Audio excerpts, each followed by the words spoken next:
Are there any cups? Wait, big cup. You have a cup? Welcome to the August 16th, 2023 meeting of the Oakland Mayor and Council. This meeting is being held in accordance with the Open Public Meetings Law, duly announced, advertised, and posted in the municipal building. The meeting will adjourn no later than 10 p.m. unless the majority of the council members that are present vote to extend the time. At this time, I ask you to look at your cell phones, either turn them off or put them on mute. Please refrain from texting, because that could be construed as a violation of the Open Public Meetings Act. It also is very, very distracting. At this time, please stand, pledge of allegiance, and a moment of silence. I pledge allegiance to the flag of the United States of America and to the republic for which it stands, one nation, under God, indivisible, with liberty and justice for all. And during this moment of silence, our deep, deep sympathies, wishes to the Sheila Oliver family, our Lieutenant Governor who recently passed away.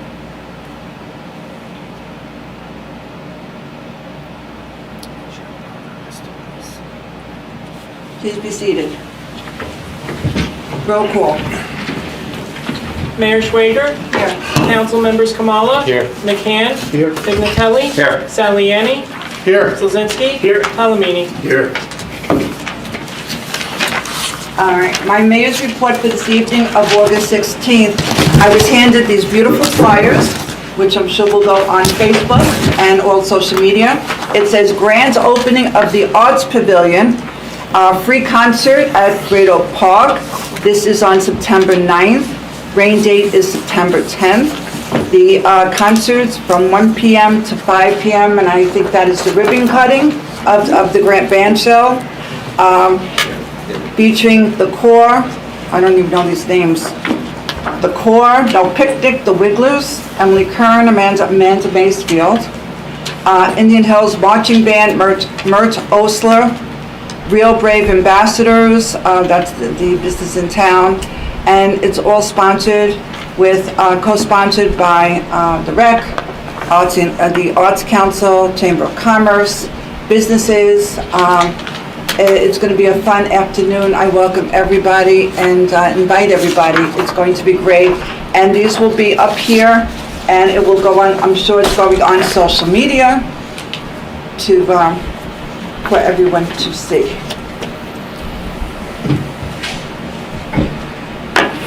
So my mayor's message, I get emails every day, some good, some bad, some announcements. And just yesterday I received an announcement from Walmart, the Walmart company. And it is a notice from the Walmart about Walmart Wellness Day on Saturday, August 19th from 10 a.m. to 2 p.m.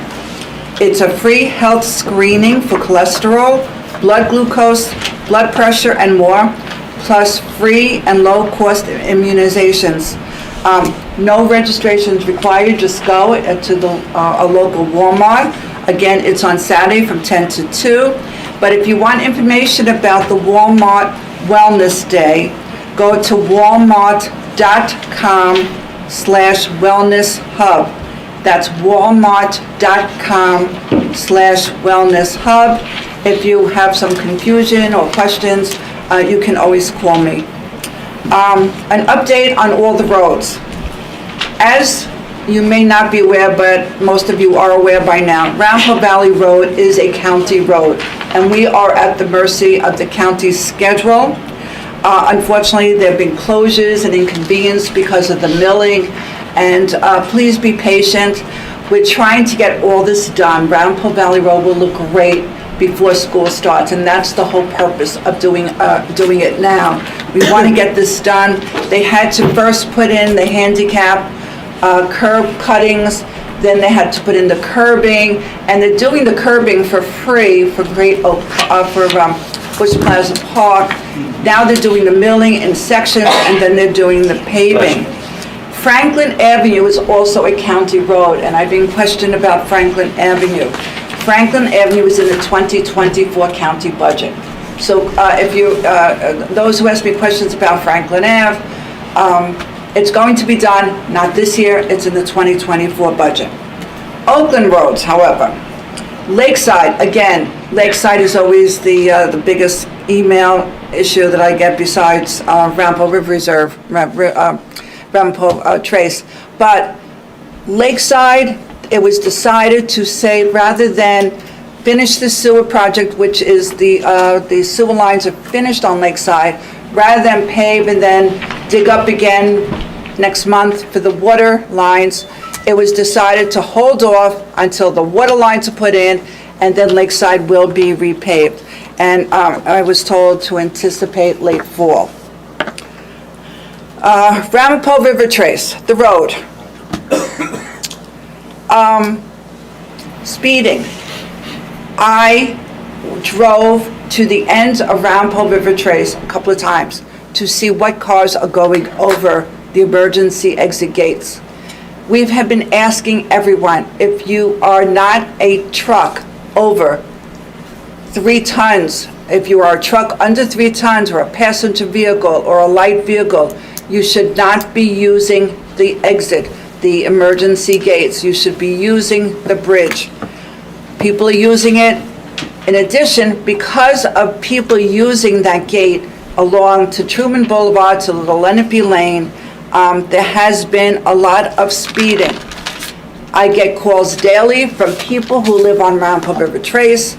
I in turn contact the police. I contact our traffic officer on a daily basis. I copy our chief, and unfortunately Richard gets my copies. I apologize.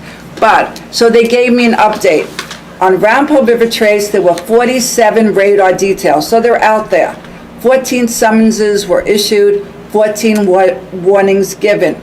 Patriots Way, there has been 11 radar details, 13 summons issued, 5 warnings.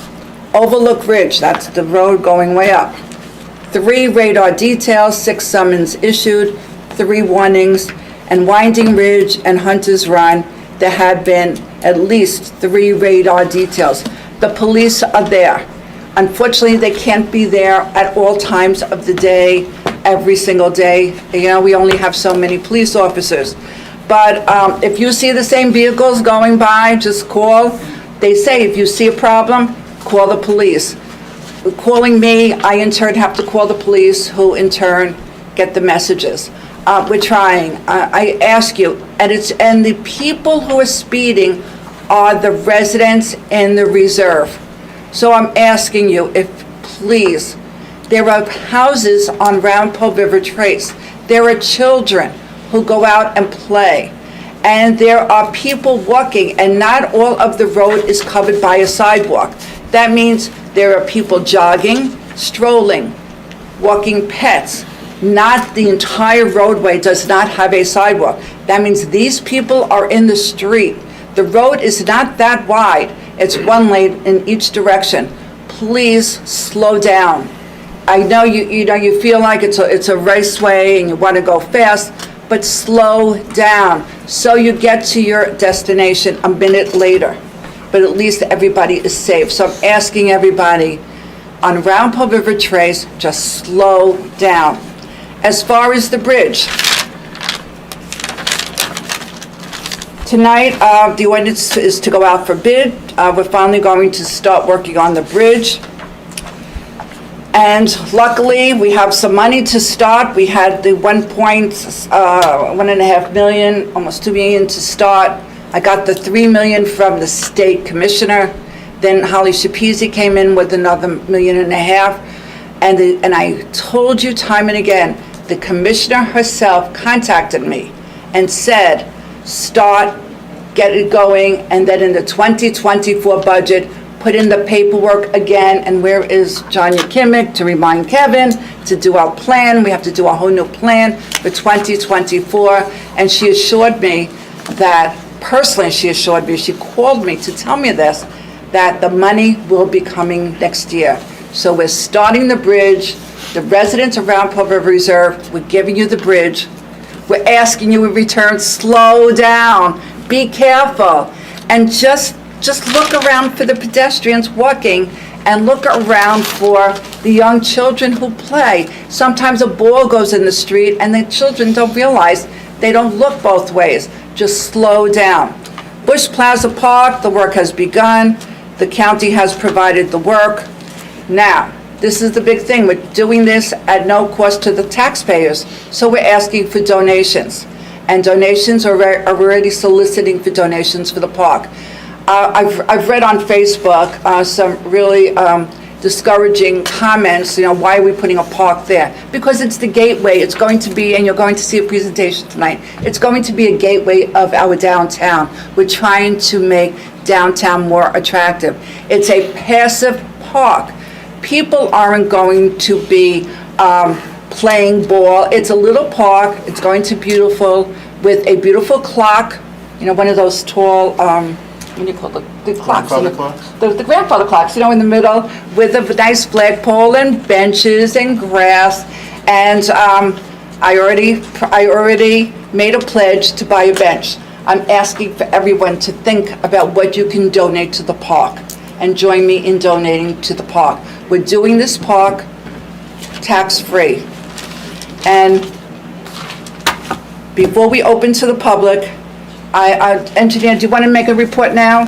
I think you've covered everything, Mayor. Okay. I just wanted to add this, the Oakland Road program has started already. We've started doing the concrete work, and we're trying to get that done before school starts. I have a schedule from the contractor, and the schedule has it that he will complete all roads the week of Labor Day. So hopefully we won't get any major rain, and that'll be done before school starts. Dogwood Drive is being done first because that has a school on it, and he'll be moving on to Hickory, Ryerson, Fox Court, Nielsen, and other streets up in that area. And that's all I really have to add. If any of the council members have questions later on, I can answer them on all the infrastructure projects that are going on in town. All right, we have 4 resolutions. We're taking this out of order because we have 4 people here that are going to be swearing in, be sworn in, and are going to be a part of the Oakland family. So thank you for being here. Thank you for coming. All right, so we have Resolution 23-252, authorize the hiring of Daniel Kellogg as a Class 3 Special Law Enforcement Officer.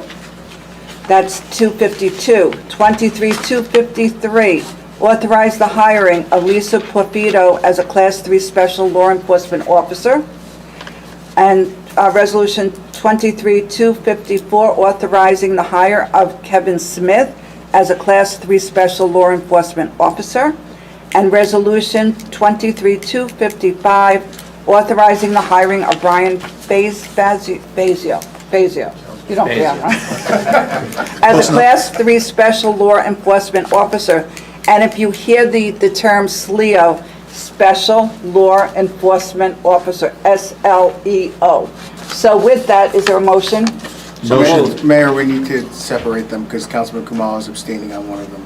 Oh, okay. So, 23-252, authorize the hiring of Daniel Kellogg as a SLEO. So moved. Second. Roll call. Council members Kamala, I need to abstain because I know Mr. Kellogg. McCann, Yes. Pignatelli, Yes. Saliani, Yes. Blazinski, Yes. Palomini. Yes. 23-253, authorize the hiring of Lisa Porfido as a Class 3 So SLEO. moved. Second. Roll call. Council members Kamala, Yes. McCann, Yes. Pignatelli, Yes. Saliani, Yes. Blazinski, Yes. Palomini. Yes. 23-254, authorizing the hiring of Kevin Smith as a Class 3 SLEO. So moved. Second. Roll call. Council members Kamala, Yes. McCann, Yes. Pignatelli, Yes. Saliani, Yes. Blazinski, Yes. Palomini. Yes. And then we have 23-255, authorizing the hiring of Brian Fazio as a Class 3 SLEO. So moved. Second. Roll call. Council members Kamala, Yes. McCann, Yes. Pignatelli, Yes. Saliani, Yes. Blazinski, Yes. Palomini. Yes. I think we can swear them all in together. We have the Bible.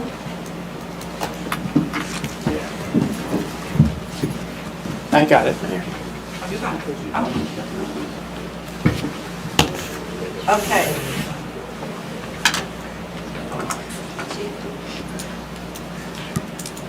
Would you like to hold the Bible? It's heavy. It's very heavy. Can you hold it? They all have to put their hands on it and hold up their right hand.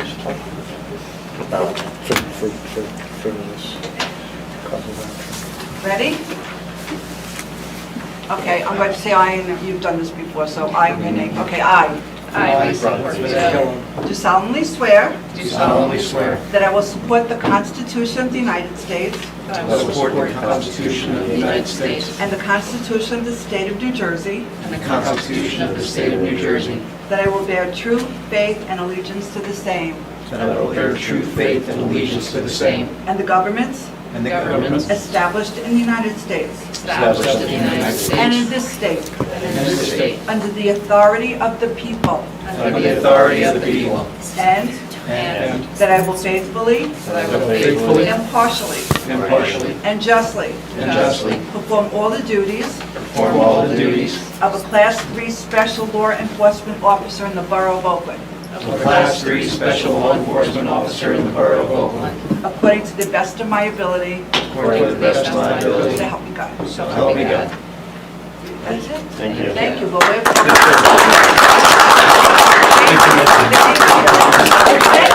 The Bible. Wow, ooh. Wait, come back, pen. Come back. All right. So there are four, and I need you to write your name. And I'll be only through with two, so then you have to fill in that it's a Class 3 Special Law Enforcement Officer for our local. So. Write your name.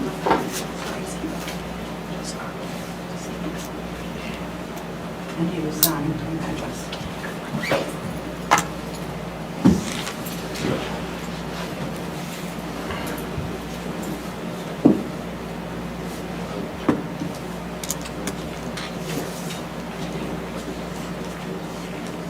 Now, next, you have to write your name and write Class 3 Special Law Enforcement.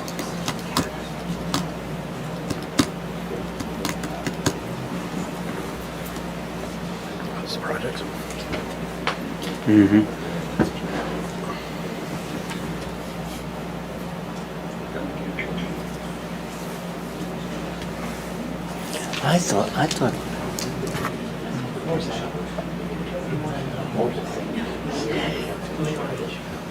And sign and address.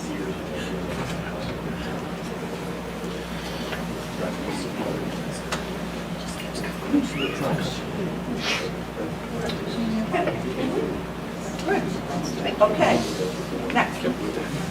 Name and then send down, you have to do this.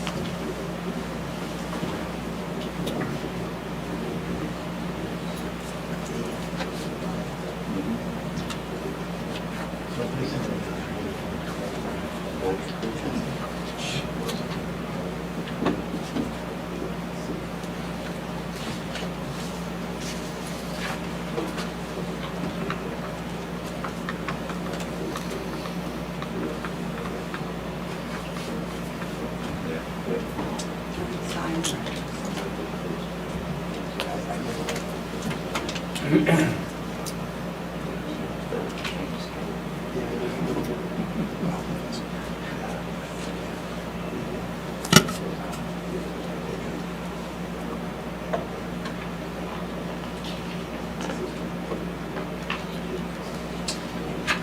Last but not least, your name. Name.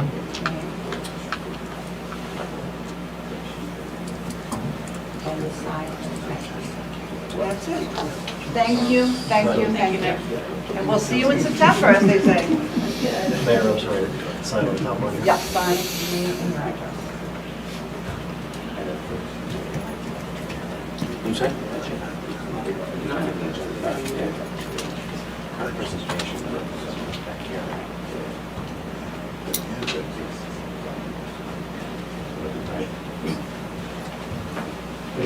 Thank you. Thank you.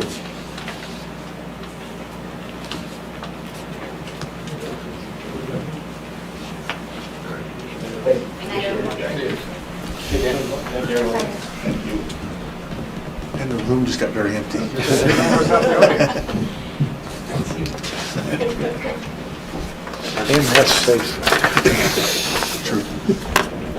At this time, I'll entertain a motion to open to the public. So moved.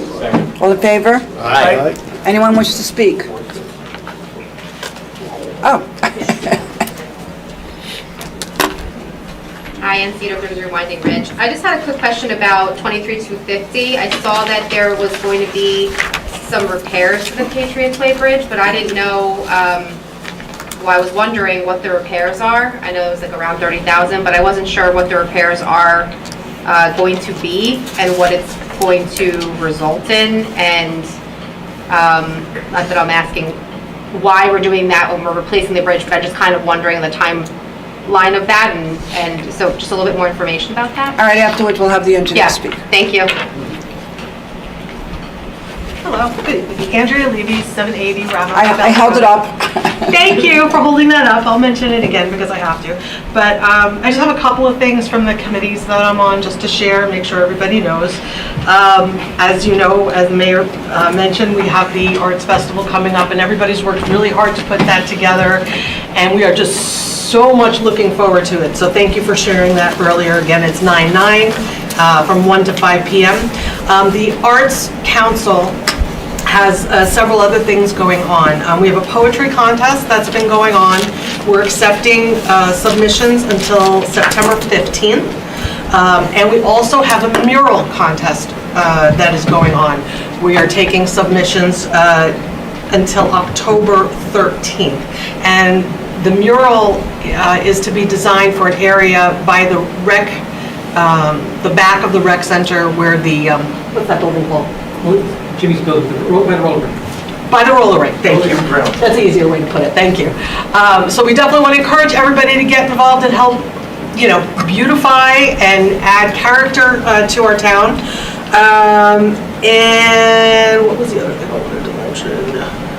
Oh, the hike, Green Team Hike. I will be leading that on the first Sunday of the month, which will be September 3rd. We've switched it to 9 a.m. instead of 11 a.m. because everybody wants to get up and get done with their day. So 9 a.m. at the lower lot on Skyline Drive to take about a 4-mile leisurely walk, hike around Ramapo Lake. And lastly, I have a suggestion with the roads because, you know, as much as you share here and you share the phone calls, I really appreciate getting those heads up. I think it's really important that we're all on the same page on that. But perhaps we could have a dedicated page on our Oakland website that would entail all of the upcoming roads that are being worked on and things to look out for, so people just know automatically, not what's going on with the roads, not where to look, but they know on this page at any given time it's going to have the most updated information available. And that's all I have. Thank you. I told Michael he's going to follow up. All right, I like that. And I know that we can't do any additional work on a lot of the roads because of the additional work that's coming down the pike. Could we perhaps line some of the ones that need to be lined? Because there's a number of roads out there that are double line roads and there's no line visible whatsoever. And with school season coming up and with the new kids driving out there, it's kind of disastrous. So that's all I got today. As the Bureau, make sure you get in touch with Access for All. Of course, I already have and I will do it again. Thank you. Thank you. Anybody else? Motion to close? So moved. Second. All in favor? Aye.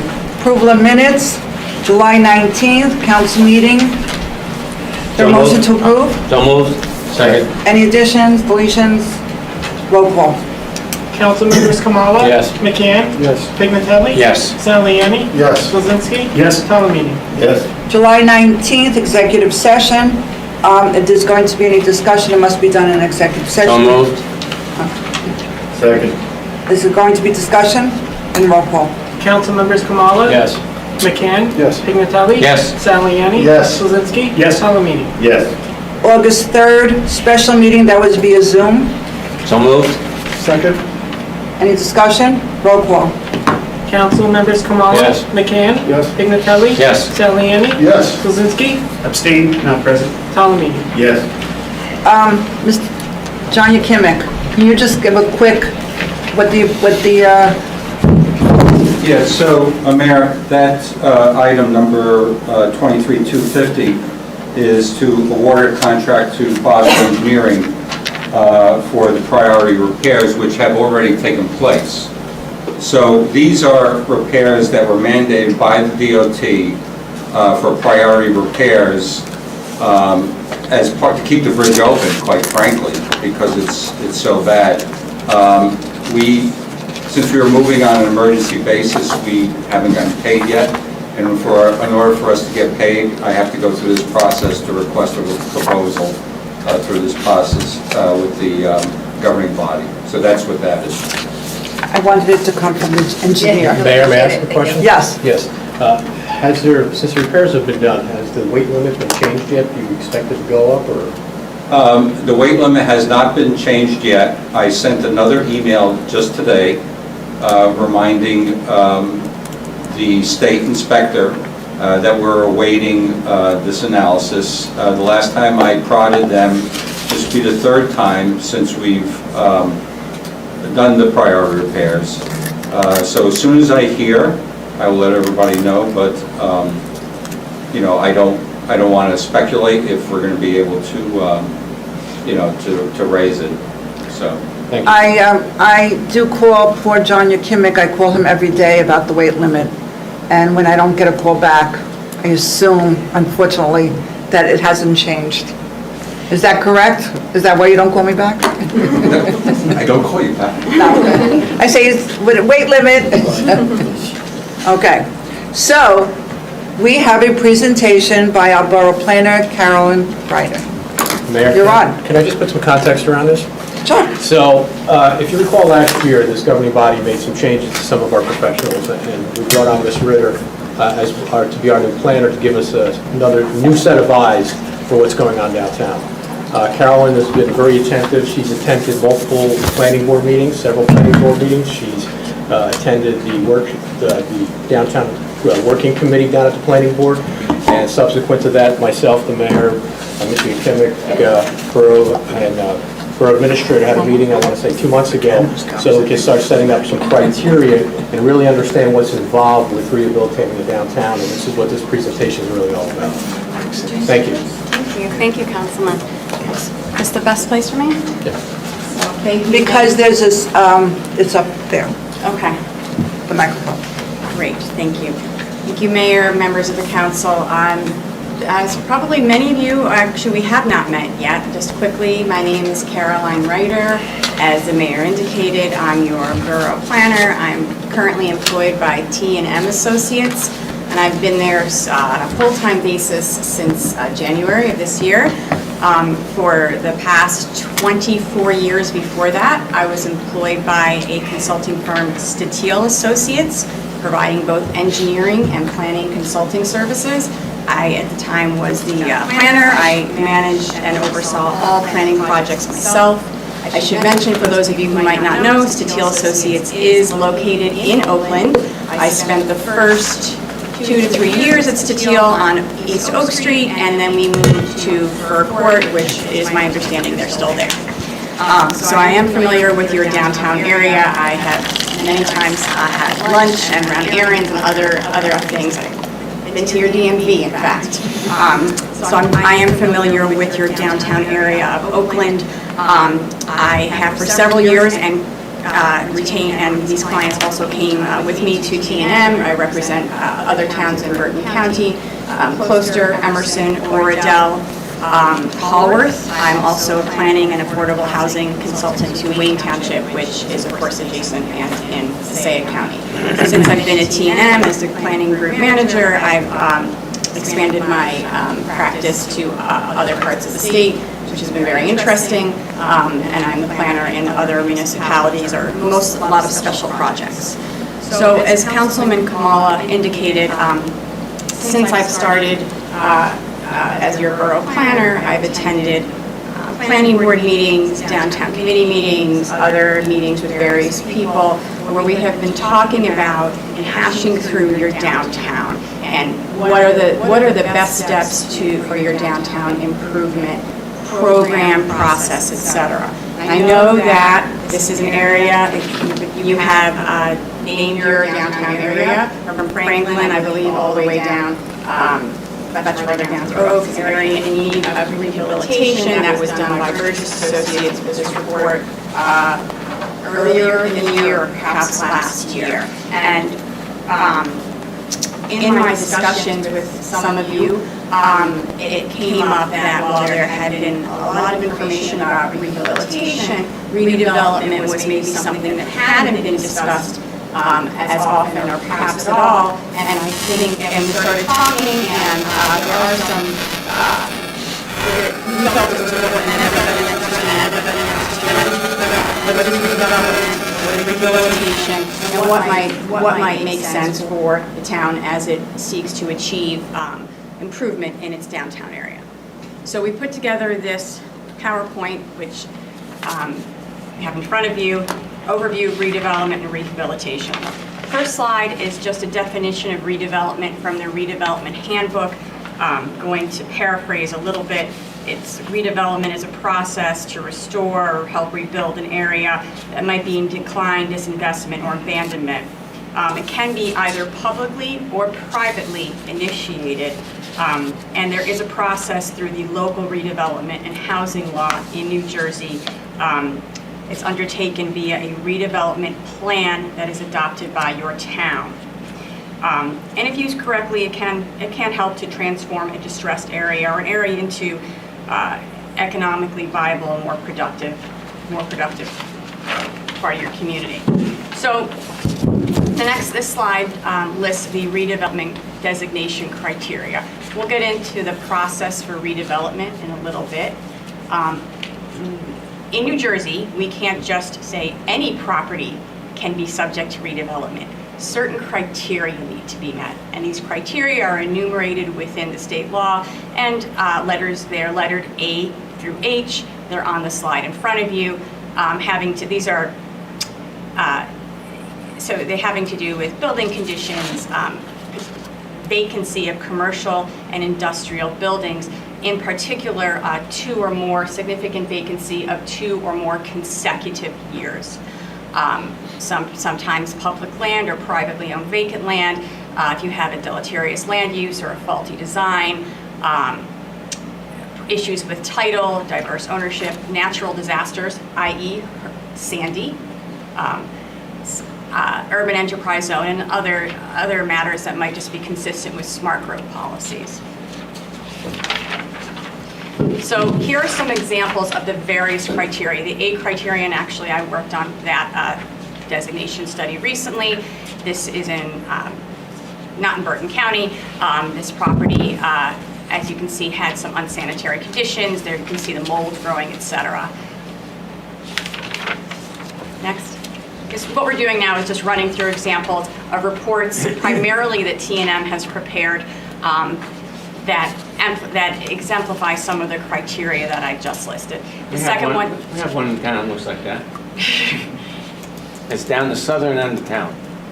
Down the southern end, past Am I allowed to mention the name of the company? I don't know that, so I don't. If you go all the way down before ShopRite, there's an abandoned building there for 2 years. Okay, I know which one you're talking about. So this is a building that's abandoned, and the second bullet, building vacant for more than 2 consecutive years.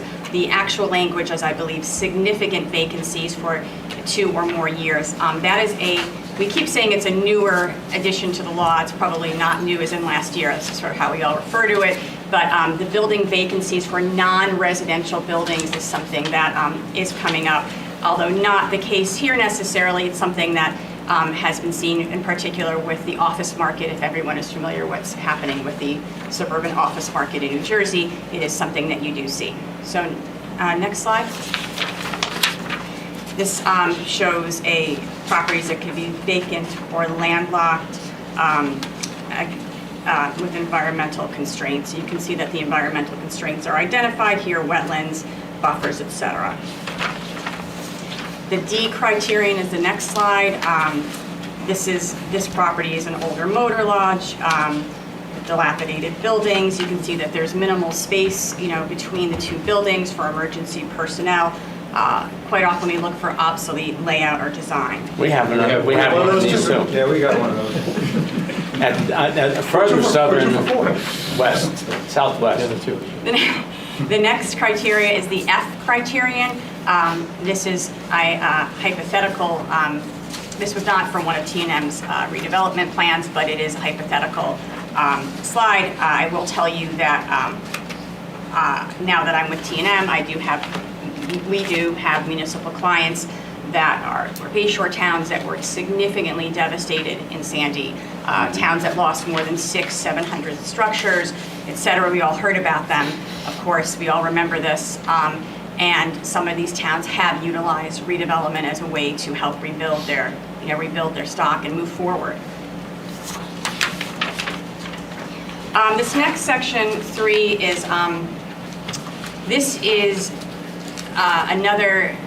It's not exactly a criterion that needs to be met, but sometimes with redevelopment, you might have what's called like the donut with the hole in the middle missing, or perhaps you have two properties. I know that the record may not be clear. I'm holding out my hands separately. This property right here and this property, my two hands, they're not adjacent. There's something in the middle, and this property meets a criteria, and this property meets a criteria, but what's in the middle doesn't meet it. However, that middle property is needed to effectuate the redevelopment. Maybe it's needed for access, for ingress, or just to make the whole plan work. So again, sort of think of the donut with the hole in the middle, or just the two properties that are not adjacent. This is not something, this is a site-specific situation for this situation to be utilized, and we exercise caution, obviously. You look for the designation, you look for the criteria, but sometimes with properties that happens. So that's just another thing to keep in mind. The next slide is very busy, but I feel it really explains the process of redevelopment. I'm going to try and just give a brief overview. It starts with the governing body. Governing body adopts a resolution that directs the planning board to undertake what's called a preliminary investigation. And the purpose of the preliminary investigation is to see if any of their criteria for redevelopment, letters A through H that I just went through, are met. And in that resolution that the governing body adopts, it needs to indicate if it's a condemnation or a non-condemnation redevelopment study. The planning board prepares a map and of course a plan to go along with it. There's various things that need to be included in this study and considered, and it looks at basically, are any of these criteria A through H met?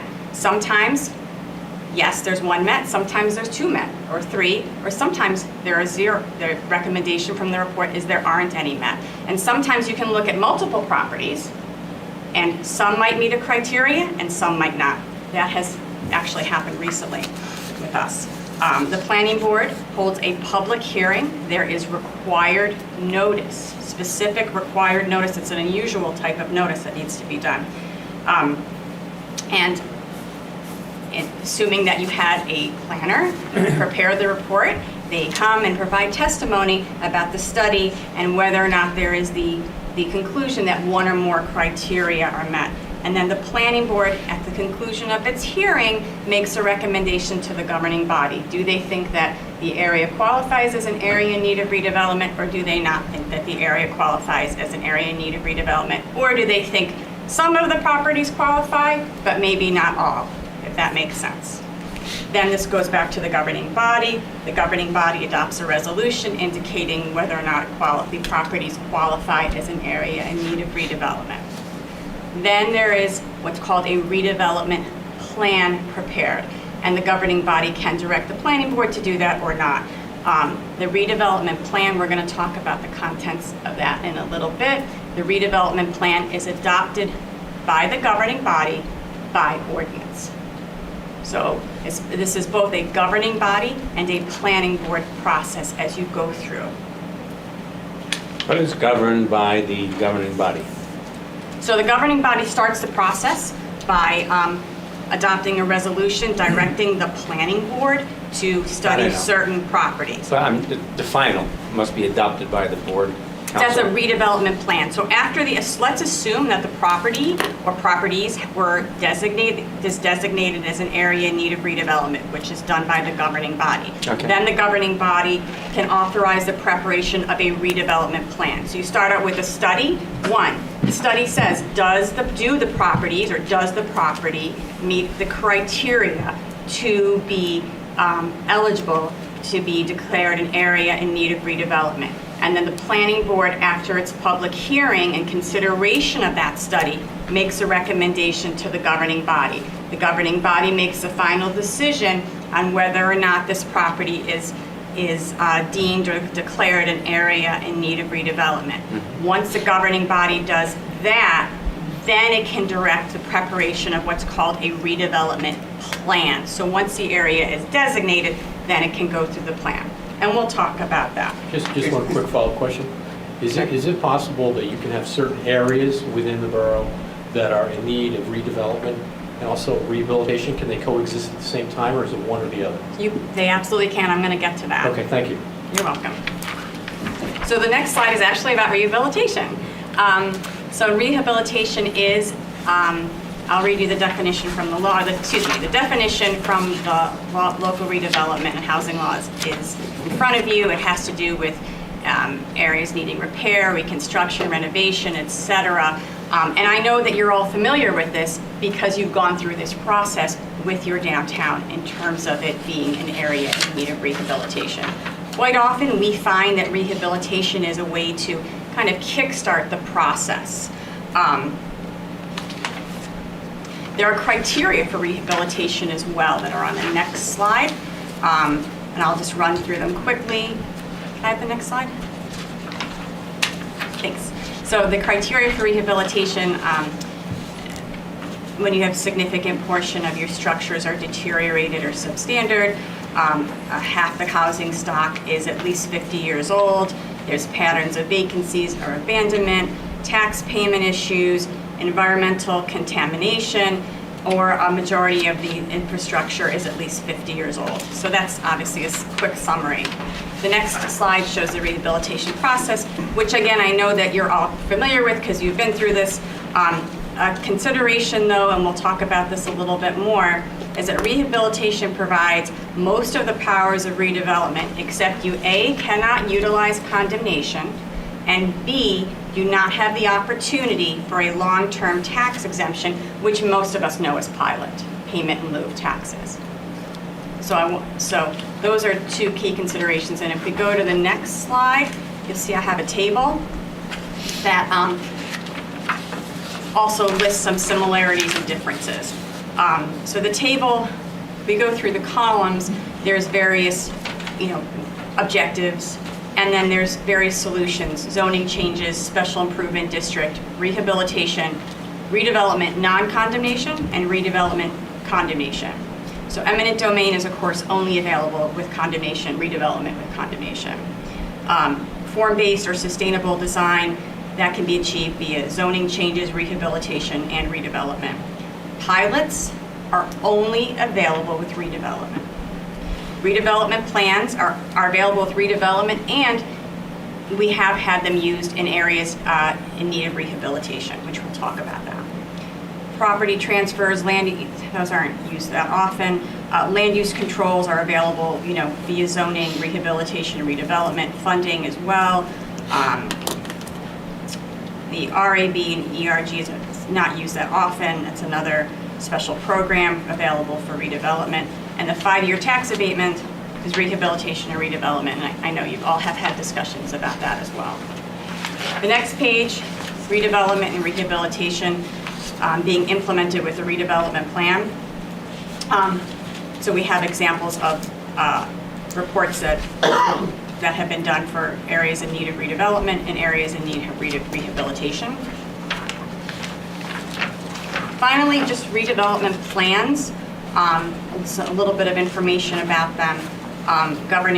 they govern development within the redevelopment or the rehabilitation area. They have to include certain items. They have to include goals and objectives for the area, relate them to comprehensive planning goals. They have to specify land use and building requirements within the zone. They can either A, supersede your zoning, or B, act as an overlay zone. So what does that mean? That means that there is the option for a redevelopment plan to include, a redevelopment plan will include very specific permitted uses for certain properties that have been deemed an area in need of redevelopment. They will include very specific bulk regulations, lot area, coverage, height, things like that. And based on the choice of how the redevelopment plan is set up and prepared, they can either completely supersede the underlying zoning or be what's called an overlay zone. So the underlying zoning is available or the redevelopment plan zoning is available. Does everyone understand that? Let me make sure that's clear, because it's a little bit different than, than what you might be accustomed to. The plan needs to identify any properties to be acquired, and again, that's if there's a condemnation that's been permitted through this. Again, the redevelopment plans are adopted by ordinance by the governing body, by this group. They can significantly control design of development within the area. And that's something I think might be of interest. If there are specific design standards, architectural standards, a way that one might want the building to look, streetscape improvements, tree planting, benches for the, benches, other type of streetscape furniture or improvements, those can be included in your redevelopment plan. I want to make sure that everyone understands that. So that was actually one of the reasons. There were many discussions that were had, and I also saw it in your area in need of rehabilitation report about there being an interest in a specific type of architecture. And so I think that the redevelopment plan is something that could help to promote that if that continues to be a goal of the borough. So just to be clear, so if we choose to do the redevelopment plan, the streetscape, architecture are all elements of the redevelopment plan, which will give us a uniform look and feel for the downtown. For those areas within the redevelopment plan? Within the redevelopment plan yes. area. Okay. Yes, whatever. And the redevelopment plan, so that I'm clear, Councilman, can include, a redevelopment plan can include one property, it can include 3, it can include a block. That's something that has to do with what's designated as what was eligible based on the criteria, and what's designated, and what there is a decision in terms of, excuse me, not what there is a decision, what the decision is in terms of what areas should be studied and should be included within the redevelopment. When does the architectural plan, where does the architectural plan fit in the process? So the architectural requirements can be included as part of the redevelopment plan. And they can include anything, I'm trying to think of what I reviewed. I was involved in an application review last week that didn't have specific, it had some specific architectural elements that was more concerned, that plan that I was involved with was more concerned with having a certain percentage of the windows be glazed and open on the first level so that you could see in, and having an articulation or a difference between both horizontally and vertically with a certain type of roof peak, as well as in that plan there were requirements for street tree plantings at certain intervals. I don't recall, there were a certain number of feet required between the trees, I don't recall what it was, and as well as benches, certain types of sidewalk furniture. Are there examples of, I don't know, Sure. This is what a modern look, this is what a antique look, this is what a continental look? I mean, are there examples? Sure, so within a redevelopment plan, you absolutely can use, photographs or examples or renderings or things like that. I would say that the redevelopment plan, let me rephrase that. I would think, or this might be in further discussion, that there would be an articulated idea, an articulated direction with respect to architecture, and not offer 6 different options so much as, Right. as what the borough is looking to see. Does that make sense, what I just said? Yeah, As- it's like when an office building comes in, they'll show the building, they'll show sidewalks, they'll show trees, they'll show benches.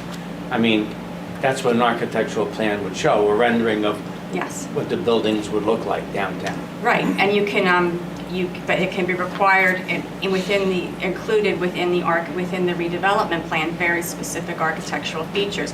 There could be a requirement for cornices or for lintels to look a certain way or something, there are various options that can be utilized. It's a matter of, what does the town, what are we all looking for, basically? But, just a follow-up question, so that's only for redevelopment, not rehabilitation, correct? So that's, Okay. yeah, we'll get to that. So the redevelopment plan requirements, I think I went through most of these, but, and again, this is all right straight from the redevelopment law. You have to identify land uses, densities, building requirements. If there are residents or homes being removed as part of the redevelopment process, there needs to be a relocation that's identified, et cetera. We need to study the contiguous municipalities, your county master plan, and the state planning act, not the state planning act, the state plan, inventory of all housing units that are affordable. That's very important, and what their replacements might be, as well as EVC requirements. So that's my presentation in a nutshell. With respect to let me just sort of finish by saying that there are options, I believe, available for your work in the downtown. You've started with rehabilitation, which is, as I indicated, a great way to kickstart a project. Redevelopment is another area which we talked about a little bit tonight, and I think something that could, that could warrant further discussion, or potentially a combination of the two. And we do see that in towns as well. That some towns have declared their entire town as an area in need of rehabilitation, and then certain areas are looked at for redevelopment. Or sometimes it's certain sections, one in fact right next to each other or part of it, or what's called scattered site plans where, for example, if there's a whole area in need of rehabilitation, then certain areas are considered for redevelopment as well. I would just point out again that the main difference between the two with respect to rehabilitation and redevelopment is rehabilitation does not offer you the opportunity for condemnation. It also does not offer the pilot, which does tend to get used with some redevelopment projects. So that's just, those are some of the differences. With respect to Councilman Kamala's question,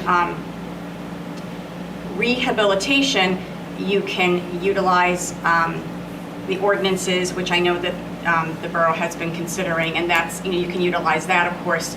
It's a little bit different than a redevelopment plan, which would have very, very specific requirements in terms of architecture and design, or could have, I should say, could have those very specific requirements. I also should mention within a redevelopment plan, there is a way to prepare it so that the planning board, when it hears the application, is not permitted to consider an application for what might be considered, what you all might know as a D variance, a use that's not permitted, a density that's not permitted, a building height that exceeds by a certain amount. And that in those cases, if the redevelopment plan is prepared in this manner, it's not the planning board that would offer that kind of relief. Instead, the redevelopment plan needs to be amended by the governing body. Does everyone understand that you can put that in your redevelopment plan so that only the specific uses that you have in your redevelopment plan are what's permitted, and there is no opportunity, or there's no option for a D variance, which is a use variance, to be considered or granted. In order for that to be done, if your plan is prepared in that manner, then it must come back, the redevelopment plan must return to this group in order for an amendment to the redevelopment plan. That's our master Everyone? plan. I'm sorry, what? That's our master plan, though. Isn't the master plan designate that? So the master plan is adopted by the planning Which board. allows certain businesses in certain areers. So the master plan, so that everyone is aware, is adopted by the planning board, and it is a guide. It's, I'm a planner, I prepare these. Master plans are wonderful documents.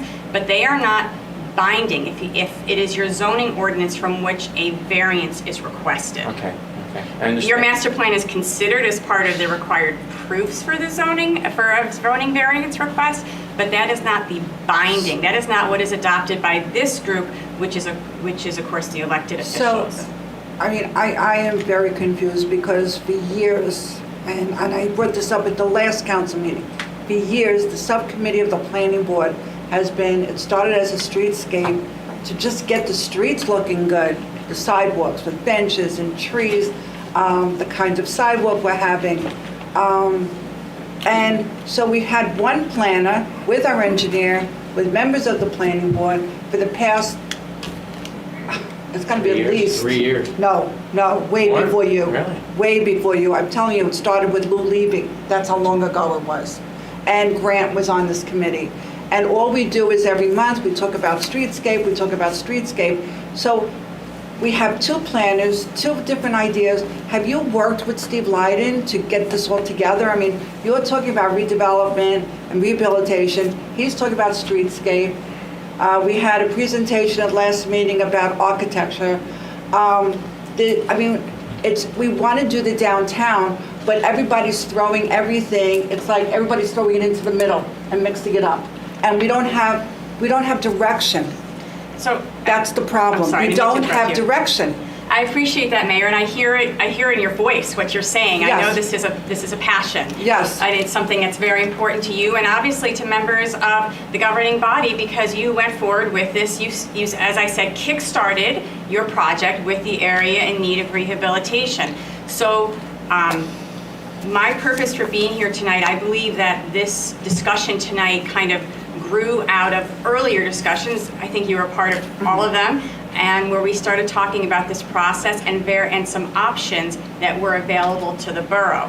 And to be quite frank, there were a lot of questions directed at me about redevelopment, right? And so that is what, initiated us in preparing this this PowerPoint so that we could try to explain, as it's a complicated matter, I hope I kept it as clear as possible. What are the differences between the two, and what could they do? What can the Borough of Oakland utilize these for? And I think that the purpose of this was for me to bring this to everyone's attention and say, you've kick-started your process, you've had your area in need of rehabilitation, and perhaps that's sufficient. Perhaps redevelopment is something we should discuss more, or perhaps a hybrid of the two. Might be the best for the project and the goals at hand. I'm sorry, Councilman, I didn't mean to interrupt you. Can I just ask a question about the elephant in the room? Obviously, the reason that we're very engaged you on the planning board is that there's a potential of sewers to come through downtown. And I think, Mr. Councilman McCann, I think you had raised an issue about the impact of that, or? Yeah, so the concept that's been thrown around, as the mayor said, has been lack of direction. And I think, honestly, that comes from us, not from other people. Mm-hmm. So the idea of bringing sewers into the town is to attract businesses. We need to do that. And then we have this other thing that the planning board has been talking about with streetscape. I think when you look at the downtown area, we've talked about it here in the last year, that when you come off of 287, it's like it's not the community that I know that where I live. It's not representative of that. And at least from my perspective, and I've heard other council people agree with that. So, and that was the point I was trying to make at the last meeting about streetscape. Before we spend any money, let's not put the cart before the horse. Let's look at all of our options to improve the downtown area. And the thing with the sewers is, it seems like on its face it would attract, but I think that when you do something like that, this particular town, it has unintended consequences sometimes in a community that doesn't have sewers. Like it could have a real deleterious effect overall on our tax rate. So, because when you're bringing in sewers, you're bringing in a different tax rate throughout, even if it's on a limited basis. And I don't think we've done any studies on that to have anyone take a look. I don't understand what you're saying. Well, you want to do a sewer, and your idea is we'll attract new businesses, right? Because we want revenue, and that's on its face apparently true.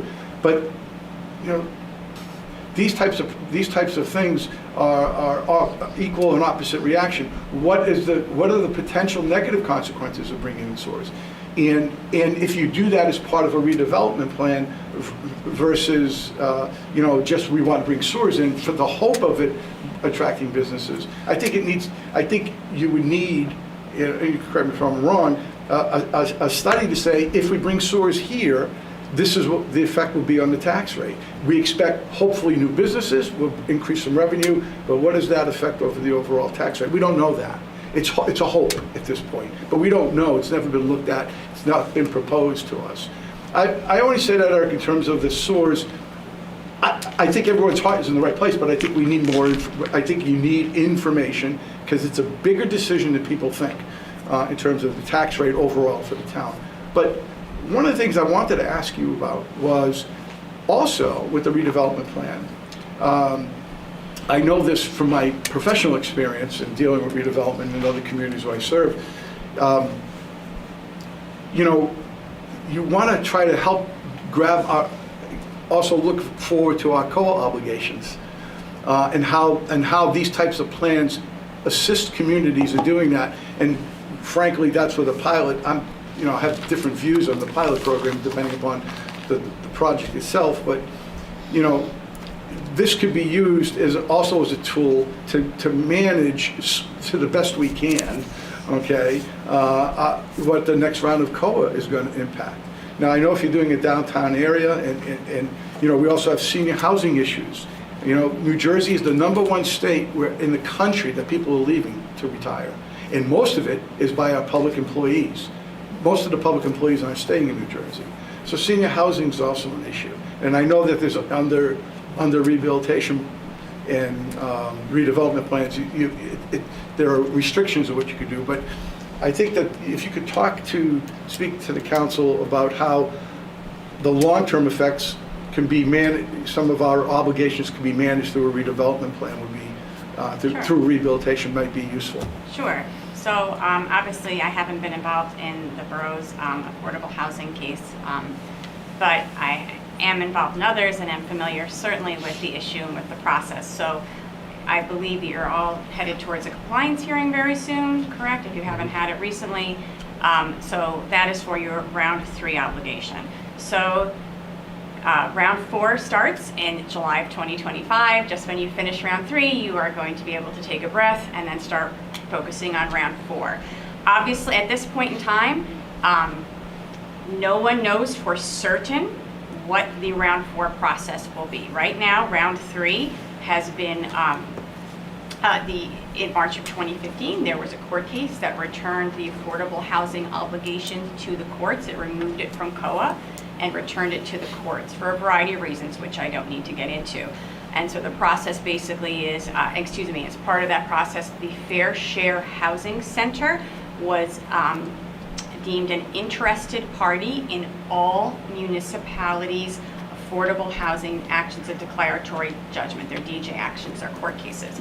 So this town, I'm assuming, like every other town, negotiated and came to settlement with Fair Share Housing, as well as the potential for developers to interject themselves as what is known as an intervener as well.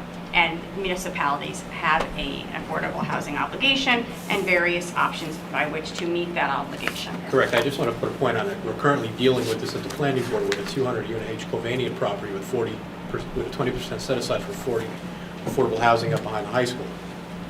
I mean, this is... It's a pilot. Yeah. It's on the agenda tonight. Okay. So yes, so you are currently doing this like every other town. So now in 2025, you're going to have round 4, we assume that the process will remain the same, remain in the courts, because COA hasn't been reinstated, and to my knowledge, there's no other state group that is going to be replacing COA. I guess we'll see. So we're going to start this round 4 process. I'm assuming that you have adopted what's called a mandatory set-aside ordinance or something similar, which requires actually a portion of a redevelopment plan or a rezoning or a use variance application, that there must be an affordable set aside included in that. And such a redevelopment plan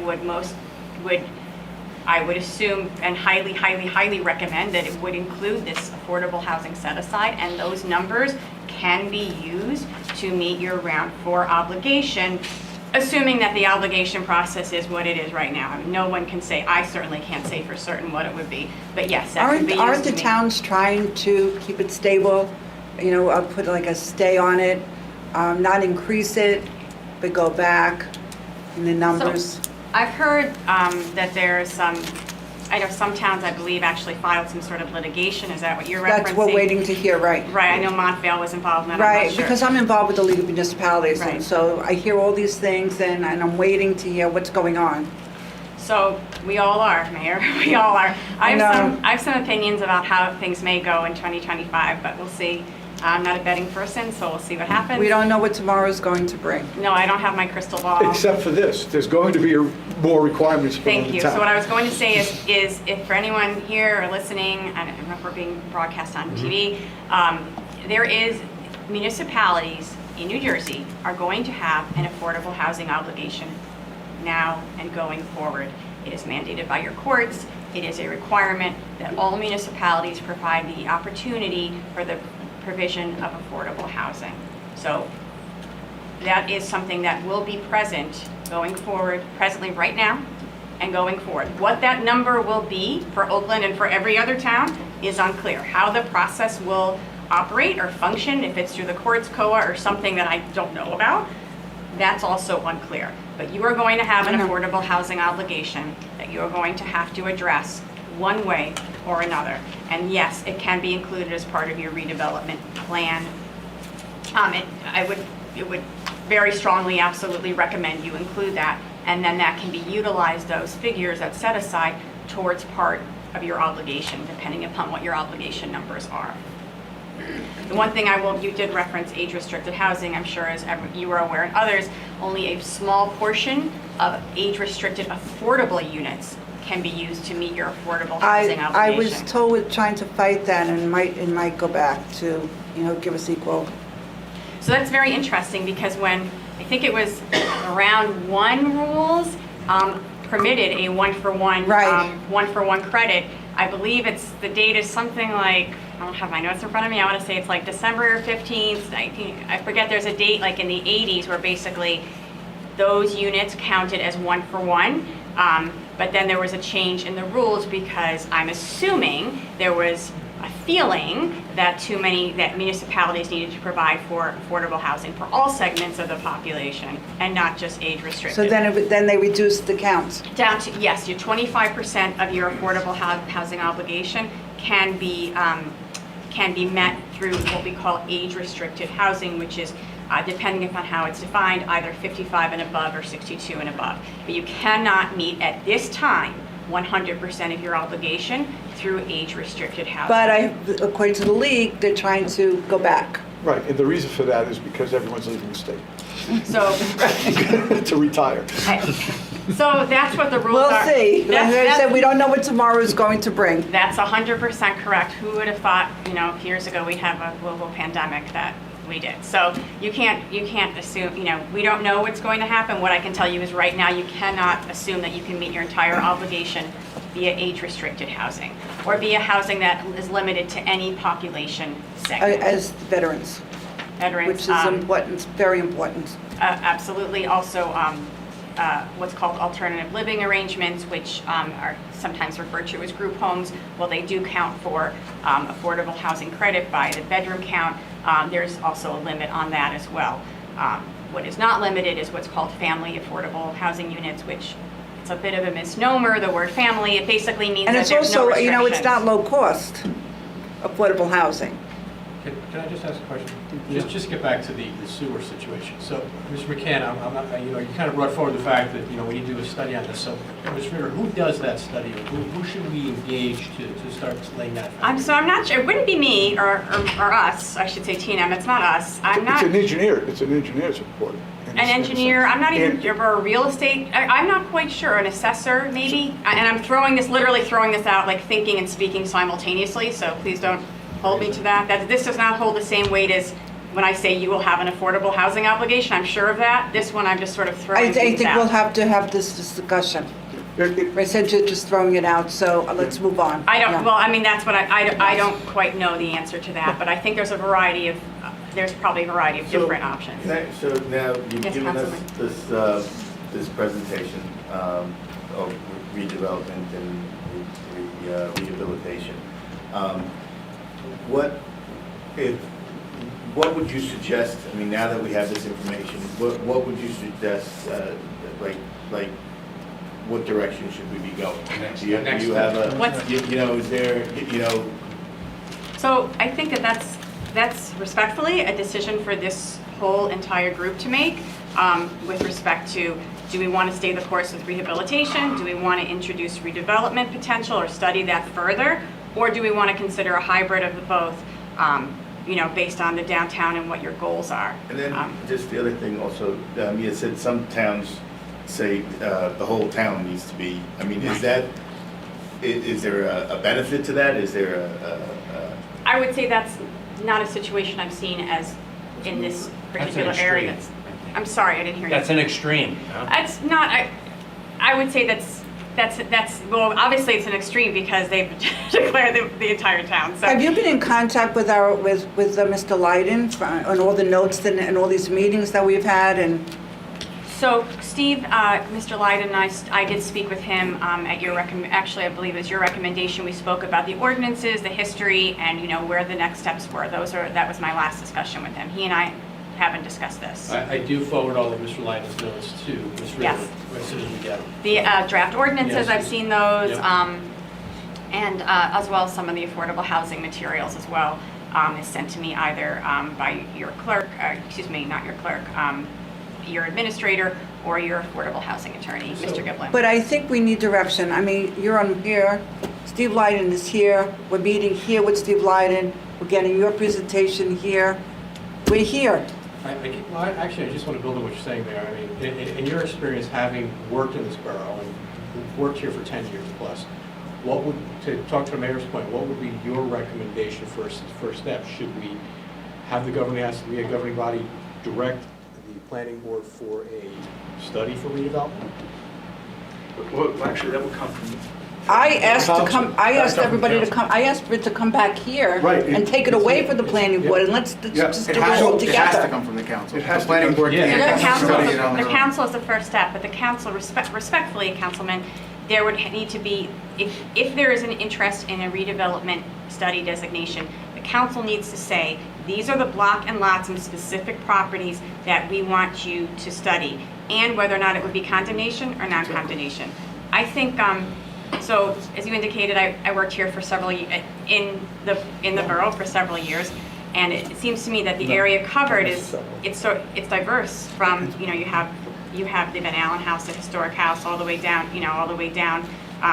past the Copper Tree Mall and into Oak Street. It's a diverse area, and I think that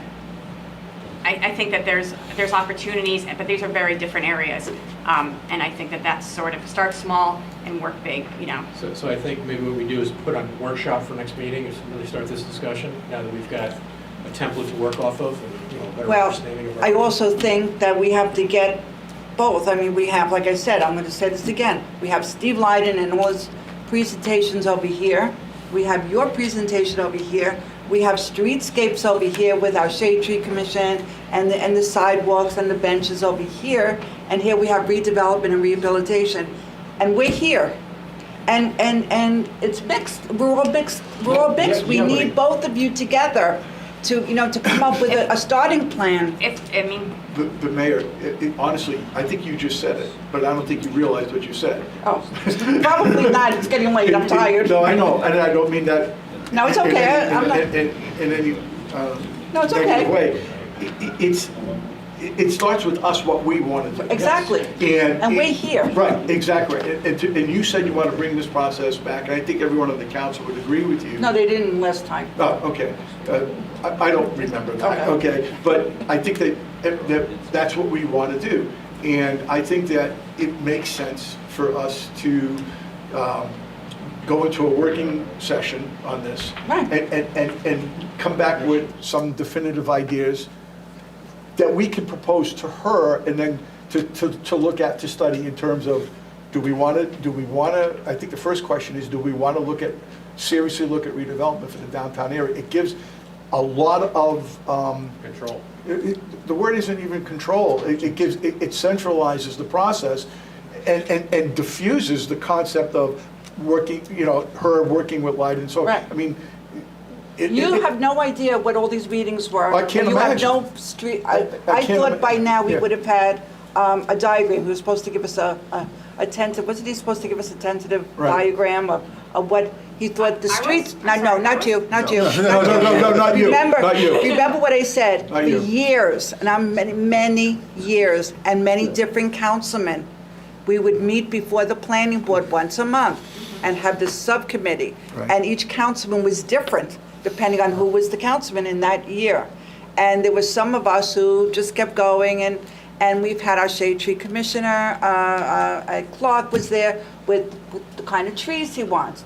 We've had, we had Tom Potash, the chairman, talk about the kind of sidewalks.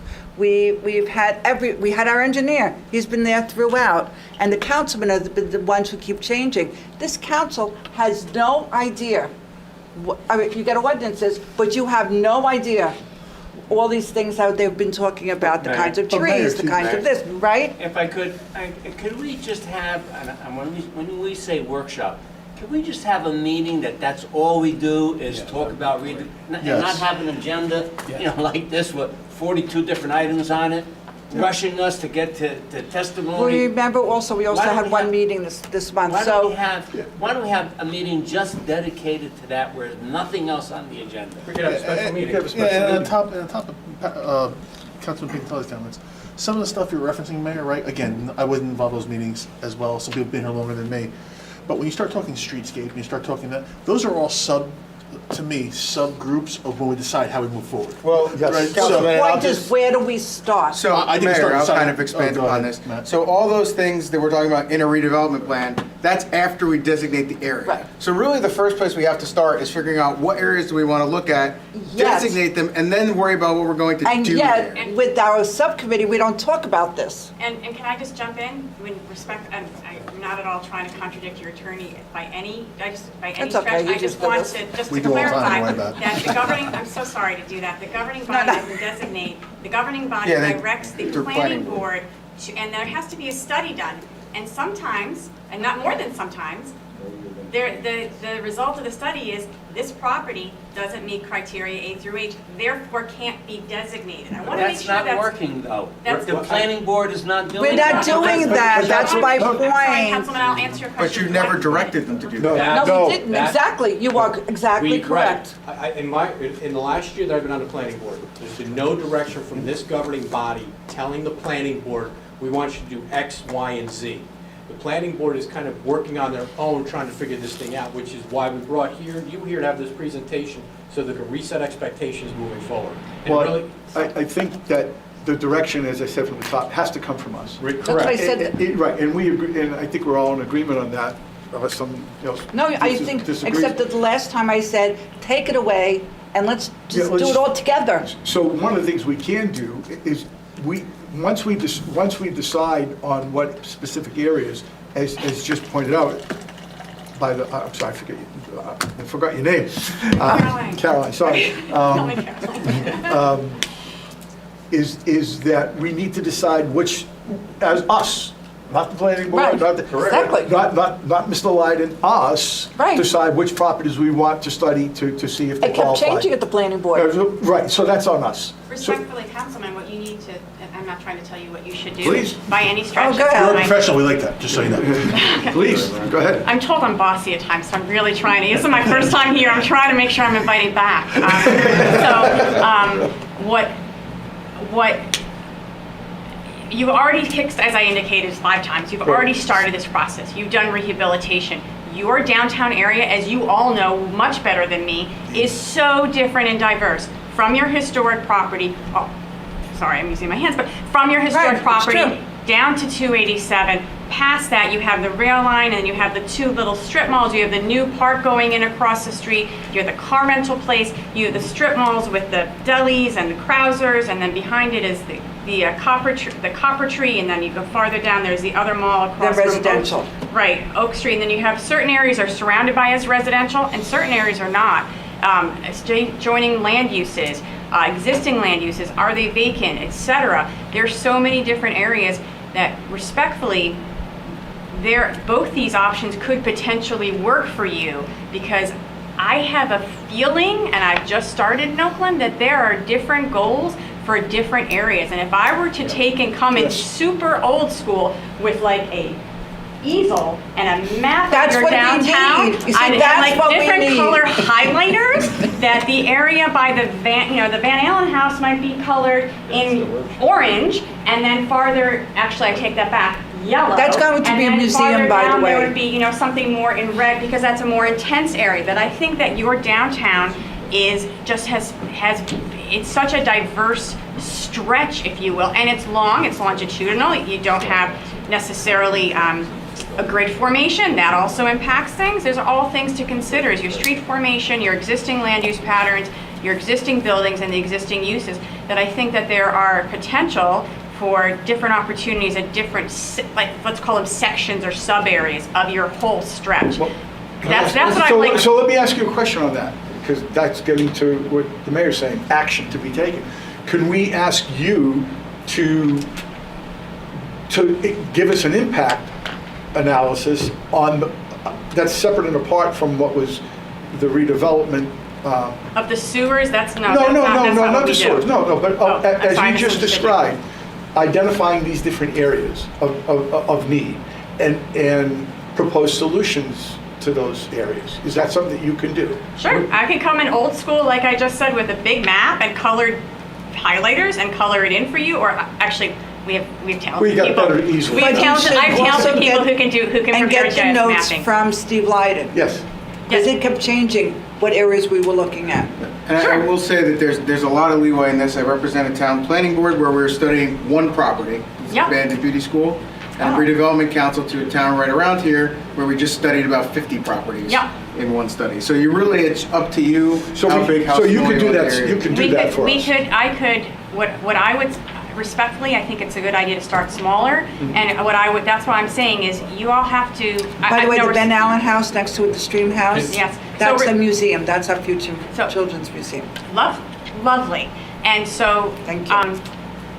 Can I make a suggestion? And then I'm just breaking it up into different groups. There might be 3, there might be 5, I don't know, because I haven't been directed to do that. I just know from my experience in Oakland, the different areas. So I think you should start small, Right. break everything up, take a look at it, because I'm finding it hard to believe that what is appropriate down by Dunkin' Donuts would necessarily be appropriate farther up by where your new park is going. That's just what I'm thinking. Councilman. I think you've heard the frustration that we've all had. And what I'd like to propose is maybe myself, Mr. McKen, and the mayor sit down with you and Mr. Yakimic as a follow-up meeting to the one we had 2 months ago. Sure. Before we started this process, and really start putting some meat on the bone and figuring out how we can start moving this thing forward. But you also need the notes from Steve Lyden on the streetscape, like I said, with the shade tree, with the engineer, and that we've met for years. I And the understand. designs I that they understand. proposed. Well, I'm assuming if your engineer has designs, he'll share them with me. Actually, you and I, Mr. Yakimic and I have had discussions about this a couple months ago, and he shared with me a couple of drawings already. I'm here to help. Yes, I realized tonight, I think I've been mispronouncing your name for That's about okay. 4 years. John is fine. John I got, but that's the last name. I think we should definitely have deadlines on when Sure. things need to be done, because They don't come on. we just extend and extend and Love extend. deadlines. We have to say that by September 30th, we want a report from the committee, from Mr. Kamala, the mayor, and John Yakimic, by September 30th. Let's have that done. And then say by October 30th, you bring your presentation to us. That's giving you 2 months to do the different colors, like you said. And then maybe by January, we can direct the planning board, as we said we have not done. We have not done. And we have to say that by January the 15th or whatever, we need timelines, or else things are not going to get done, in my opinion. And I appreciate that, and sure. Thank you. Because you have to hold people's feet to the fire to make progress. If they're not held to the fire, it's just going to be put off and put off and put off and put off. And if people are not performing, we need to call them about that. Respectfully, Councilman, just a gentle reminder that I and T&M work for you all. I'm the borough planner, we're the borough planner, and we take direction from this group in front of me. So if that is what we are being directed to do, then that is what we will do. Thank you. Deadlines do not frighten or scare. In fact, I work much better with a deadline than something off in the future because the things with the deadlines always manage to get done. Yeah. But your deadlines are not concerning to me. Okay. I have a staff that can assist with this. I'm not at all concerned. That's the only way we're going to get things Okay. done. I just wanted to, because, Mayor, I Yes. appreciate your point with the streetscapes, but just as a process, we have to piecemeal break it down. The first thing we need to Right. do is figure out which parts you want to Right. study.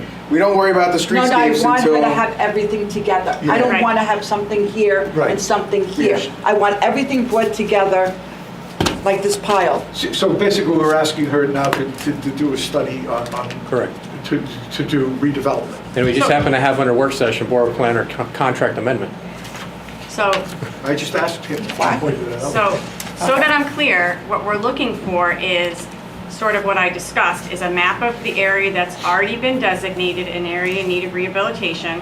Our office will break it down into sections that we feel might be appropriate, subgroups or sub-areas or study areas or whatever you all would like to call them, and what goals maybe should be for those areas. I mean, this is Is October 30th reasonable? You don't have to do work that's already been done. Correct. So see all the ideas and all the, not just the notes, but the ideas, the sketches that we came up with in that subcommittee that we've been meeting for years. So what I we'll- understand, and as Councilman Kamala indicated, between he and your administrator, I have all of your draft ordinances. I have multiple It's not versions just of the your... draft ordinances, what we talked about with the shade tree, with the trees, with the kinds of sidewalks, et So cetera. and does... if- Who is there has it? no- Steve is there- Lyden.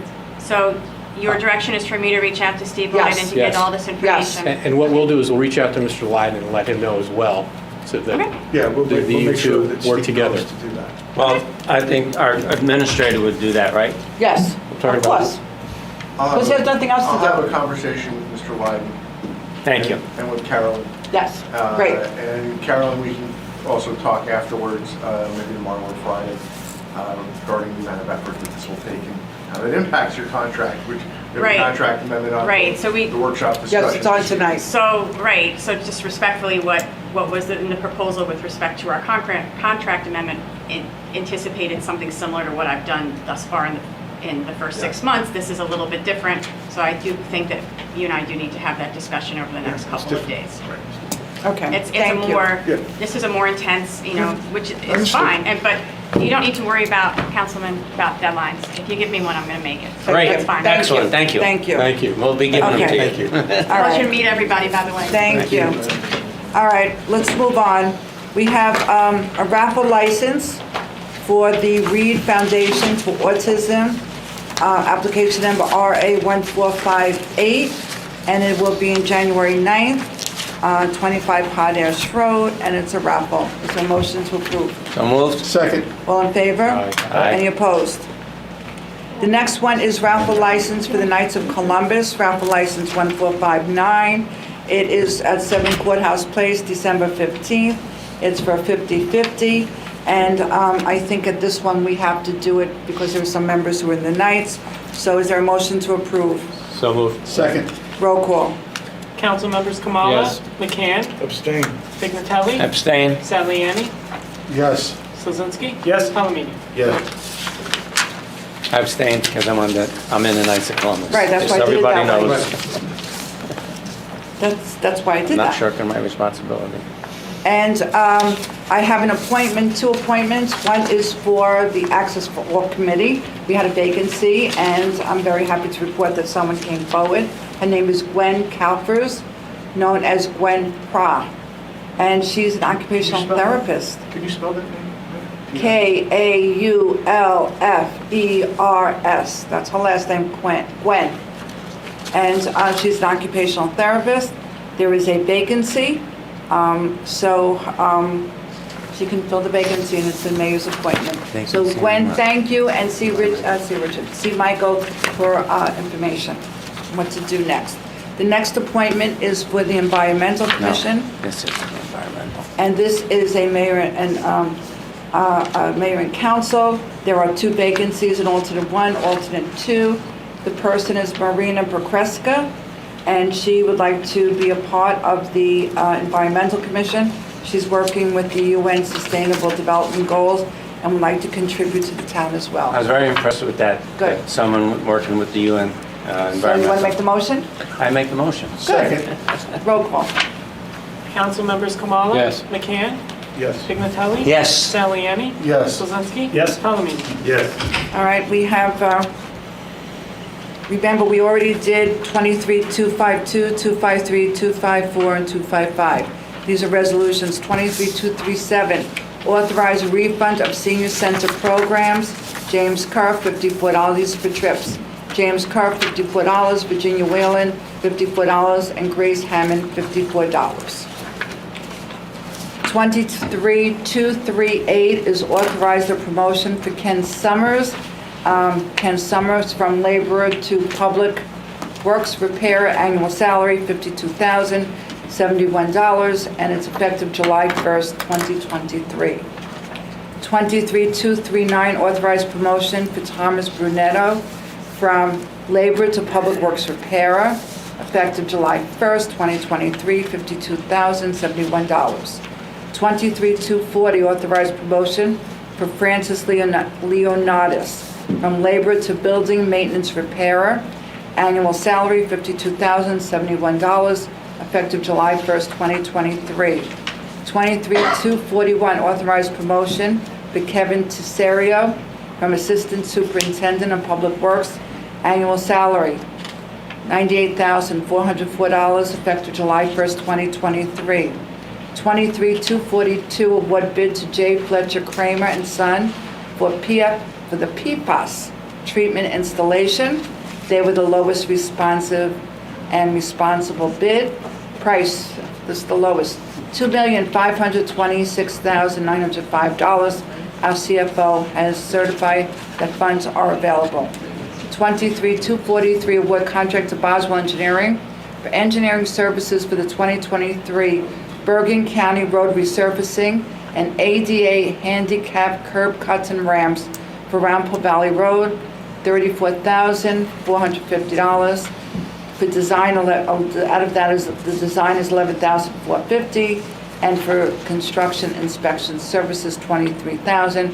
Our CFO has certified that funds are available. Award contract, this is 23-244. Award contract to Boswell Engineering for engineering services for the 2024 Bergen County Road resurfacing and ADA handicap curbs on Franklin Ave, and that's for $7,500.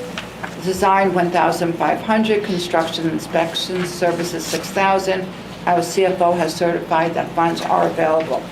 23-245 is the resolution expressing municipal opposition to the State of New Jersey General Assembly Bill A4376, clarifying application to collocate wireless communication equipment be reviewed by administrative officer. 23-246, resolution in support of S3807A5567, that's Senate bill and Assembly bill to amend in part the local bond law to amend the maximum usefulness of fire engines, apparatus, and equipment when purchased new from 10 years to 20 years, and to remove the prohibition on the bonding of passenger cars and station wagons. 23-247, authorize the refund of recreation fees, the Bice Sabaris family cheerleading $155. the Katzman Family for Baseball, $125. 23-248, resolution expressing municipal opposition to H.R. 3557, American Broadband Act of 2023, and it was introduced with little notice and without full text on May 22nd, 2023, was approved by the House Committee on Energy and Commerce and ordered to be reported, markable only 2 days later on May 24th. 23-249, authorized grant submittal spotted lanternfly treatment program. And the New Jersey Department of Agriculture has made funding available to counties and municipalities to help control the spotted lanternfly population. 23-250, award contract to Boswell Engineering for engineering services for Patriots Way Bridge Priority Repairs Project, as previously stated, already been done.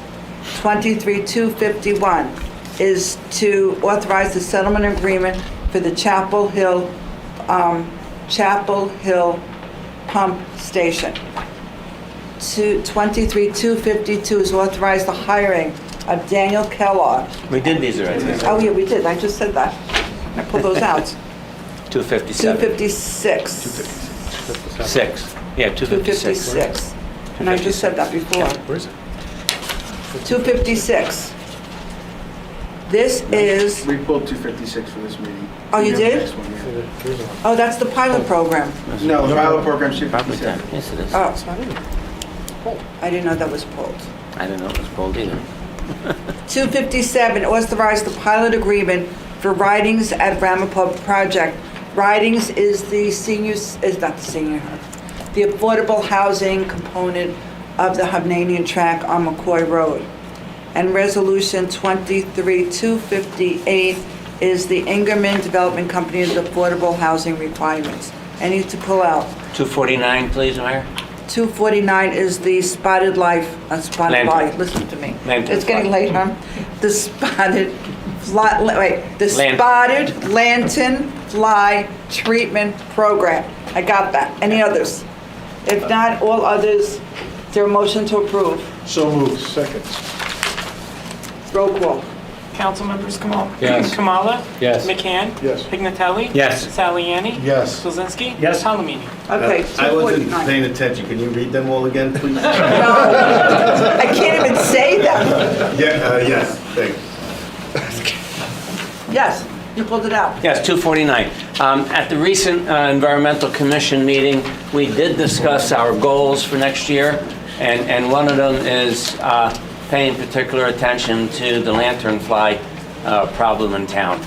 There are traps available, as is also stated in Mr. Coons' memo.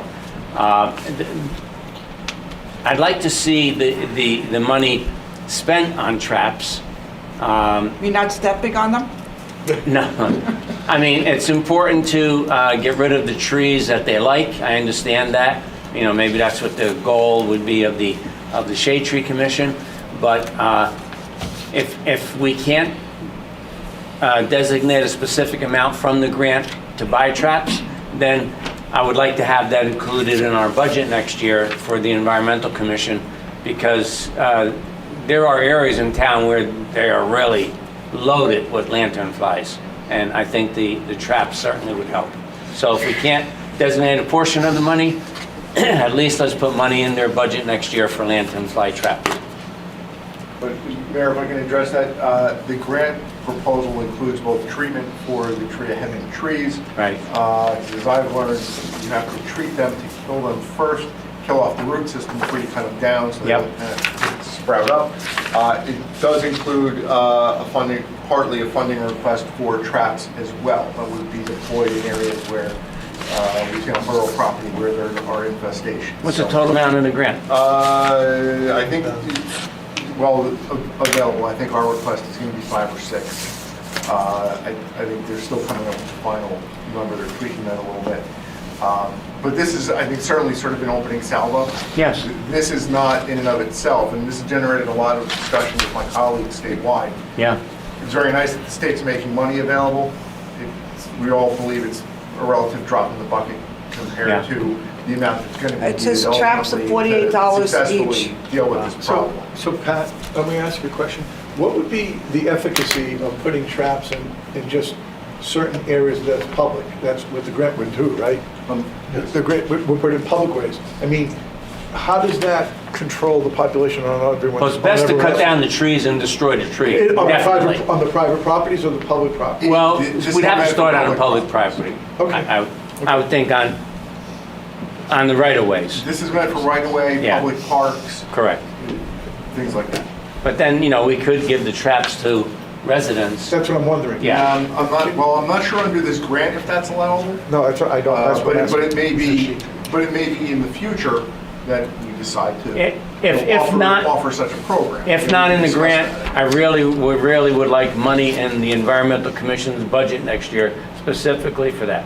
Well, in a few weeks, the budget packages for 2024 will be going out the door. Can't wait. Yep. And Michael will make sure, That's include everybody's some money in reaction, there, Michael. Councilman. Nobody can ever wait. Right, 'cause The there's Environmental there's Commission, I would nothing that will kill them love to see a otherwise. proposal from them on their action plan for next year. Okay, Good, Michael. all right, is there a second? Second. Roll call. Council members Kamala? Yes. McCann? Yes. Pignatelli? Yes. Saliani? Yes. Kuzinski? Yes. Palomini? Yes. All right, we have final adoption for quite a few ordinances. Ready? 23 Capital 921, appropriate an additional sum of $4,640 for the replacement of Patriots Way Bridge in, by, and for the Borough of Oakland in the County of Oakland, the amount of $1,640, and from a Department of Transportation grant in the amount of $3 million. Is there a motion to open to the public? So moved. Second. All in favor? Aye. Anyone wish to speak on this? Motion to close. Motion to close. Second. Motion to adopt. Oh, we got to vote. Motion to close. Yes. Everybody agree? Aye. Okay. Now, final adoption motion. Motion to adopt. Second. Roll call. Council members Kamala? Yes. McCann? Yes. Pignatelli? Yes. Saliani? Yes. Kuzinski? Yes. Palomini? Yes. Code 323, Code 922, an ordinance supplementing Chapter 2 of the Oakland Code related to recent creation of Class 3 SLEA. Motion to open to the public. So moved. Second. All in favor? Aye. Anyone Aye. wish to speak? Motion to close. Second. So moved. Second. Well, they voted? Aye. All right, motion to adopt. So moved. Second. Roll call. Council members Kamala? Yes. McCann? Yes. Pignatelli? Yes. Saliani? Yes. Kuzinski? Yes. Palomini? Yes. 23 Code 923, an ordinance to amend, supplement, and revise the Code of the Borough of Oakland Land Use Chapter 59 related to the zoning, land use and zoning. Motion to open to the public. So moved. Second. All in favor? Aye. Anyone wish to speak? Motion closed. Second. All in favor? Aye. Roll call. Motion to adopt. Mayor, before, is this the ordinance we received a letter from the planning board? Some Yes. of them we did. This is for 9, 2, 3, 4, 5, 6, and 7. And it's my recommendation that we adopt the recommendation of the planning board. So we can do all of them at the same? It's only for, Whichever ones it applies. 23, 25, and 26 So 24 and 27. are okay. Inadvertently still No. had some. 23, of 24, the- 25, 26, and 27. 23, 25, and 26. So we're on 23 right now. Right, so it said, recommend that the following ones be adopted as drafted, but with the following typographical revisions. Yes, and I recommend that we adopt, more or less, that there was, in changing the ordinances, that we just didn't catch all the language and when it was published, So what are you saying? that we should adopt with the recommendation of the planning board. Okay. To make those typographical changes. And it's my opinion that they are typographical in nature and can be adopted without reintroduction. Yeah, we have very keen eyes on the planning board. So, So moved. Second. okay, roll call. council members Kamala? Yes. McCann? Yes. Pignatelli? Yes. Saliani? Yes. Kuzinski? Yes. Palomini? Yes. And 24 is okay. 23, Code 924, to amend and revise the Code of the Borough of Oakland, Chapter 59, Land Use and Zoning, related to the zone in downtown.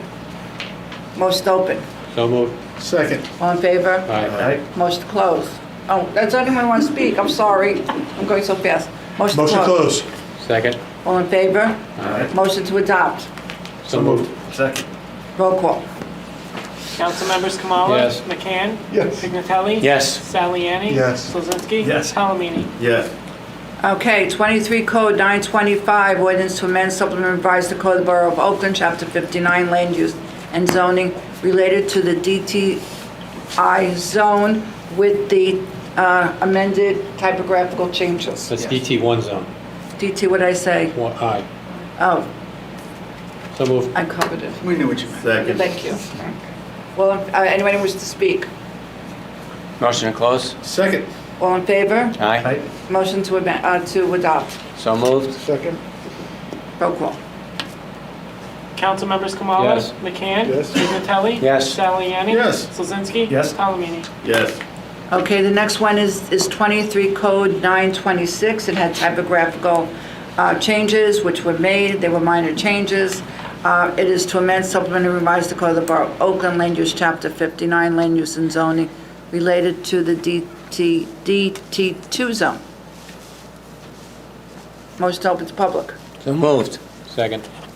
All in favor? Aye. Anyone wish to speak? Motion closed. So moved? Second. All in favor?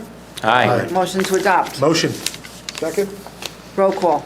Council members Kamala? Yes. McCann? Yes. Pignatelli? Yes. Saliani? Yes. Solzinski? Yes. Palomini? Yes. 23 Code 927, ordinance to amend, supplement, and revise the Code of the Borough of Oakland, Chapter 59, Land Use, related to the CBD2 AHO zone. Motion to open to the public. So moved? Second. Motion to close. Anyone- Second. Well, maybe someone wishes to speak. No, now the motion to close. Motion to close. Second? Roll call. Not roll call. Motion to adopt. No, everybody agreed to motion to close. Aye. Now, motion to adopt. So moved. Second. Okay, now roll call. Council members Kamala? Yes. McCann? Yes. Pignatelli? Yes. Saliani? Yes. Solzinski? Yes. Palomini? Yes. Okay, this was brought up by the planner. We're in work session. Borough planner contract amendment. Yeah, so we've had a very active year planning-wise. As you know, this is a time and material contract. Planners' activities are dictated by the governing body and the level of effort that's required with that. So the initial not-to-exceed amount was $9,500, and that's pretty much been utilized already with the planning activities that we've had her doing. So we need to amend the contract to provide for services for the rest of the year. I just want to point out that she had, when I had a discussion with her about estimating, sort of based on what we expect the level of effort may be for the rest of the year, sort of based on the pace of work this year, she came up with a recommendation to essentially, double that initial not to exceed amount. That does not include any preparation of any redevelopment studies or redevelopment plan. That would be something separate and apart, while you're run as a separate contract, separate scope of work and the like. So I just want to make sure that you're aware of that. And I'll have a conversation with her about what came up tonight, if it should modify this amount, if it should be a separate proposal. I'll bring that back to you. But this would be, general sort of planning activities for the rest of the year. That's sort of how. All right, any comments? Nobody has a comment? I support, certainly, Ms. Ritter's been doing a lot of work for us for the last 6 months, kind of, leading up to the presentation we got today and all the meetings she's attended with the planning board. So I think she's providing a framework for us moving forward for downtown, so I would support moving forward with it. I mean, obviously, we're not planners. I mean, if we want work done, we have to hire the people with the professional experience and licensure to do it. So, I mean, we're giving her direction already tonight, several things. So I would support it. Okay. And I believe Borough Administrator and Council's happy with their work, right? Yeah. Yes, I think she's done. Yes. So All I'd right, say we just it'll move be on the forward, agenda yeah. for next month, next meeting. All right, next one is request for donation of fire department SUV. Yes, so the fire department has a old Chevy Suburban SUV that was purchased secondhand. I'm going to use the very technical term, a bunch of years ago. And That is due to be disposed of shortly through the normal life cycle of, kind of running vehicles through the department from primary uses to secondary uses and the like. And we were, I guess, in discussion with another fire department. They inquired, I guess they had heard about it. Their deputy chief, I believe, used to be an Oakland resident. And so when they heard that we were at some point going to be getting rid of the vehicle, they asked if the borough would be willing to donate the vehicle to them for their operations, because they're rather resource constrained and wouldn't have the ability on their own to go. Do we have to collect the dollar? Basically, it's an agreement that we do. And So it doesn't matter. We don't have to put a monetary amount. Can't do 1-800 cars for kids? we could, it's always an option. Who wants a timeshare vacation out of the deal? Anybody have any problems with I mean, this? it's a municipal fire department. This is Colesville Fire Department. It's one of the fire companies that serves Wantage Township. So the question is, do you want to do this in lieu? Typically, what we would do is auction off the vehicle. Given the age, mileage, condition, it's hard to say. Sometimes you think when we do these auctions online that you're going to get one price and people bid it up. Other times you don't get anybody that seems to be interested. Probably a fair price would be a few $1,000s for this, given its age and condition. But the question is, do you want to go that route, or are you amenable to donating it to another fire department in need? I'm just going to speak on my behalf as a member of the fire department. I can tell you that the truck has served us well. It's well past its prime, and I think it's certainly be nice to keep it within the fire department family and the state of New Jersey as a donation. Right. I mean, it's not like they're going to use it to make money. I mean, they're providing municipal services. Yeah. I think we give it to them. Yeah, if we Anybody can have a support another problem? town, I think we should do it. If no one has a problem, that's good. Next All right, one. Then we'll start working on the appropriate, agreement and start making those arrangements and bring it back when that's ready. Okay, the next one is the engineering services contract amendment. Yes, so this is a bit of house cleaning, as I had explained in my report and the letters that were in the packet from Mr. Ukemic.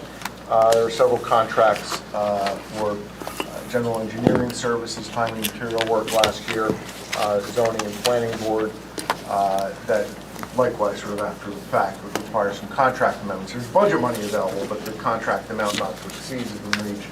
And these were several bills that were sort of a group of billing issues that we've been trying to resolve with the borough engineer. So if you have any questions, John had provided some information. I'm sure he could answer them. Any questions? Yeah, how did we get here? Is this commonplace that we were a year behind to close these things out? No, it's not common. All right, so how do we get here? Councilman, more activity. These are planning subcommittee meetings with the planning board. That is, I'm going to say, has been unique over the last couple of years. Many years. With the advent of sewers coming, has something to do with it. So in the future, we would write up agreements prior to doing this? What would we do to avoid this? Well, billing, you have to be, I'm sorry, I didn't hear the Well, question. so we're Billing. obviously we're hitting the max of our contract. That's what we're doing. Yeah, right? so we we'd have write a amendments, right? rather rigorous process in terms of how we administer our professional service contracts, okay? We require all of our professionals to basically track the contract that they're billing against, so that they know where they stand with it, we know where they stand with it, like Carolyn did, right? Yeah. So when you're starting to bump up against that, you can come and we can have a discussion over a need to amend it, okay? These particular bills were more, one-offs. I think John had some conception of where it would get charged. I'd send them back to him saying, John, what contract are you proposing, that this be charged? And then there was sort of a delay in getting it back and having that discussion over how we were going to handle that, what contract was going to get charged. It's very rigorous and very structured to your benefit. okay, so what is the question? Oh, no, I answered the question, so we move it to the next agenda. We move it as agenda, a resolution for the next meeting, correct? Yeah. It would be contract amendment resolution. Okay. All right. New business, I have new business. Years ago, many years ago, I used to attend what was called the Wolf Pack. Mm-hmm. It was, right, you've been there? Yeah. Wyckoff, Oakland, Franklin Lakes. Yes, And it used to be the council president and somebody else. yes. And it's time to resurrect because I've been talking to the mayor of Franklin Lakes and the mayor of Wyckoff. And they're saying, it's time. We really need time to get together because we have a $50,000 grant to study shared services for our flow towns. And this is for garbage, right?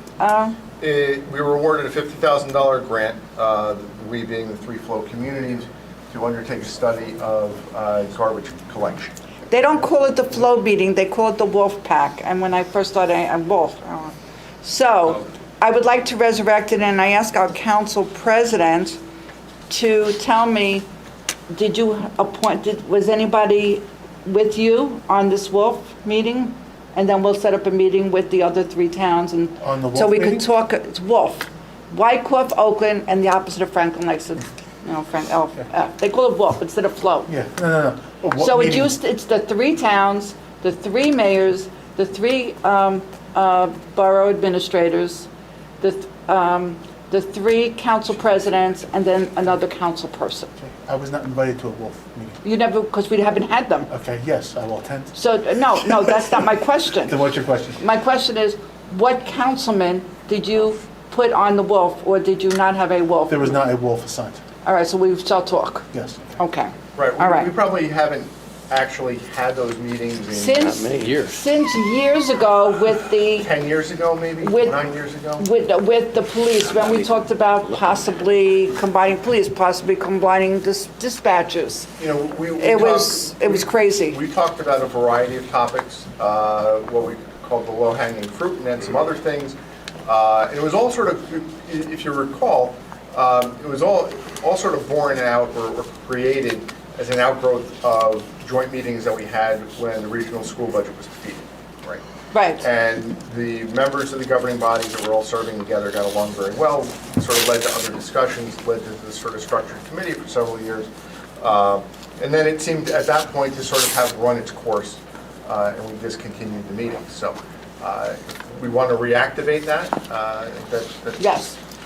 Why I said we resurrect it. If I can make a suggestion? Yes. Instead of asking council president tonight to make this selection. I mean, it's not going to make it tonight. Okay, so if anybody on the council wishes to No, we're not going to make volunteer it, no, for he's it. not making it tonight. I wanted to put it in his head to think about it. Okay, all right. Because he's never been to a wolf meeting. Okay.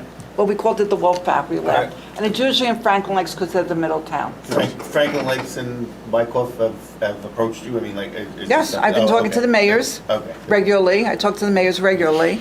The administrators have been talking. And yes, I mean, I know the council, and he's not even going to be a councilman next year either. But the mayors, we have been talking I about nominate this. John. And it's a $50,000 grant to make a study. Can you imagine we've talked about this. The last time we talked about shared garbage, we had a luncheon with the mayor, Frank Bavona, in Franklin Lakes years ago, and it didn't go anywhere about sharing garbage expenses, waste. Well, Mayor, correct me if I'm wrong. The one problem we had was the 3 towns all had their contracts expire at different years. It's more than that. I'm just saying that was one of the things. And now, and Wyckoff really got hit worse than us Yeah. on the garbage. And so everybody's aware, since we were awarded that grant, I have a meeting tomorrow with my counterparts to talk about the scope for a study and putting that in RFP together. So tell them to get the wolf pack from their towns ready. Sure. And tell, I'll call Charlie Kawadi and tell him, yes, he's the host, because he's the middle town. Okay. Anybody else have That new includes business? bagels and... No, he doesn't get bagels. Mayor, Yes. I have just one thing. I've received, I ran to somebody down at the hardware store this weekend. I got a call from somebody on Glengarry Road and a couple calls from Reserve. There seems to be a problem with tractor trailers coming down off Route 17 and getting confused with the signage. Yes. And I see the resident shaking her head right there and getting lost down in the Reserve. So what I did was I brought it to Public Safety Chair Mr. Picatelli's attention and Mr. McCann's as well. And then I decided to take a little ride, but going both ways, coming down from Mawa and also coming in from downtown Oakland. and we found a few inconsistencies in how the signage is actually posted, including low-hanging trees that tractor trailers are rubbing up against, which is a hazard down by the Lenape Lane Bridge. Going to the dead end as you're coming back out, saying trucks go this way, it says road closed. And the most egregious one was when you come into the reserve, right when you come to the stop sign where the Patriots Way Bridge is, says the detour is over, and Yes, trucks are going it's right, true. making a left, with their GPS Councilman? going right across the bridge. So I've brought it to the attention of to the Borough Administrator, Mr. Kimmick, and I believe Mr. Kimmick has come up with a plan to fix this. I discussed this with the engineer, and I discussed this with the police regularly on this, because it happened. It really was, the worst time was when they closed 287 from the accident. No, it was And they were 17. coming down, and the trucks were going through the reserve and getting lost. So we discussed it. I saw that you changed the signage. Yes, so I've Mayor- been on the phone with the police chief every day on this. Yeah, so Mayor, if I may, so what we did was, after that Route 17 accident that really brought it to front and center, we changed some of the variable message signs. We got an additional one from the county for southbound traffic coming out of Mawa, and we just very basically told the trucks on those VMS signs, if you're going to 287 coming southbound, proceed straight. Very simple. If you're going northbound on 202 and you're going to Mawa or points north, proceed straight. And then dialing this down further with some of the litany of things that Councilman Kumala put forth, some of those things are going to be adjusted by our DPW. I've sent out an email today and moved some of those signs, made them clearer, put bags on some of the road closed signs. So I would think within the next week, all those adjustments will be made. And, you know, we're constantly tweaking this, you know, to make sure that we don't get that large amount of traffic. Yes. I'm glad you said a week, so The police Councilman chief is Kamal on- and I will go back up to the, right, reserve in another week? Yeah, we'll take another ride. We'll take see if another it got ride. done. The police Because I chief- like deadlines. Yeah. Police chief and I are on speed dial every day. I call him I like about this. deadlines. Well, you should take a ride next time, Mayor, And it look really came to a at it. head when they closed 17 and all the trucks came down. And that's when it came to a head. Can I just say also, though, there's going to be issues like this with the bridge. We're going to have problems with signage, unanticipated problems. This is a big deal, this bridge, and the detours, and there's gonna be next month. There's gonna be more problems that we're gonna go to John Ukimic about, saying, oh, why didn't we do this? We should have done that. We should. And believe me, we're doing what we can. The engineering firm is doing what they can, and when we find the problem, we'll fix it as fast as we can. This is not going to be an easy process, and don't expect it to be an easy process. Councilman, I get these emails every morning, Yes. every day. And I that's- get the calls. I call the police. I call John Ukimic. He's tired of hearing from me. It's not being done on purpose. We're not sending tractor trailers into the reserve for no reason on purpose. We're doing what we can, and when we find the problem, we'll fix it. But I have to say, I mean, Councilman Kamala took the bull by the horns, let's speak, and called me up. I'm over in 5 minutes, Pat, we're going up to the Pat, reserve. I've been on the phone with the police every day on But this. I I know, drive but- through. but unless- What else can I do? No, I'm not criticizing you. I'm saying when we... Don't went- tell me you took the bull by the horn, because every day I am with the police. I am talking to them. But- I but drive through. I understand go that. over the exits. But we I need- live there. I see it. But we I need tell to them go about up the signs. like we did and point out specific irregularities and say they need to be corrected. Go ahead, Councilman. Okay, no, I just wanted to, I have a couple of things, one off topic, but you brought, as you mentioned, Eric and I met with the councilman from Franklin Lakes. I know that. Yeah, no, I know. I know. And we're very excited to look at the shared service Right, and stuff. right. And we talked extensively for 2 hours about some of the problems Good, John should be in next that we encountered. So, and also, I just want to thank Eric for calling to my attention the issue with the signs. Thanks for that. Thanks for your hard work on that, Mayor. Well, I go through the engineer, I'm sorry, I don't go through you, I go through the engineer and the police right No, away. I'm not I asking. apologize. No, it's nothing to do, it's about getting it done, that's all. That's I it. just wanted to thank Eric for calling me to bring it to my attention, that's all. Other new so- business? Yeah, so, we have an issue that needs to be addressed. Apparently, we've been operating without bylaws since the beginning of this year. If my memory's correct, this was done inadvertently. We didn't have the reorganization meeting, we had to delay it. It was a delay of a month before we did the reorganization in total. So from The what I... reorg that January was because my husband had the stroke and I wasn't here. Right. So I think what happened was, we didn't adopt the normal process of adopting bylaws. And so we've been operating essentially under the New Jersey statutes. Well, we've been operating under the old the bylaws from last year. No, it doesn't work that way. It doesn't work that way. In fact, I asked the borough attorney about Yeah, this. so John asked me to look at a certain issue in the bylaws, and Which one? It says we have to readopt it. just has to do with different procedures for certain things. And the last section says that these bylaws expire at the reorganization. So Oh, we have okay. to we just have to read, no harm, no foul, we just have Okay. to. So I think we have to review, who's the bylaws committee? It goes to administration under the bylaws. Well, I think let's look at the bylaws and make sure that these bylaws are up to date. Okay. Oh, thank you. Thank you for bringing that up. No, it was something we discovered, so. Okay. LO business. Committee reports. Councilman Talmini? Councilor Talamini, that's me. Long meeting, Russ? Yes. So, schools, they just wanted to make sure that they said, thank you for approving the SLEO officers. You have 4. It's something that they felt necessary, and they were just happy to be able to work together with the town on that. And also, you had asked me to mention to them about the meeting on the Hovnanian. Yes, in fact, I spoke with the superintendent. She said that they were aware because thank you for telling them. Yes. And you told them about the next meeting. Yes, I reached out to them. And then it's summer, and I have no reports. Thank you. Okay. Councilman? Thank you, Mayor. Just an update from the planning board. The final site plan approval, there was a long discussion at the planning board meeting last month. It's set for final adoption next meeting. Also, as Ms. Levy indicated, remember the poetry contest and the hikes for September 3rd, 9 a.m., and the mural project. You can see the website for details. And as far as the green team, there are no meetings this month, so that's the end of my report. Thank you, Mayor. Thank you. Councilman? Yes, I have 2 items to bring up.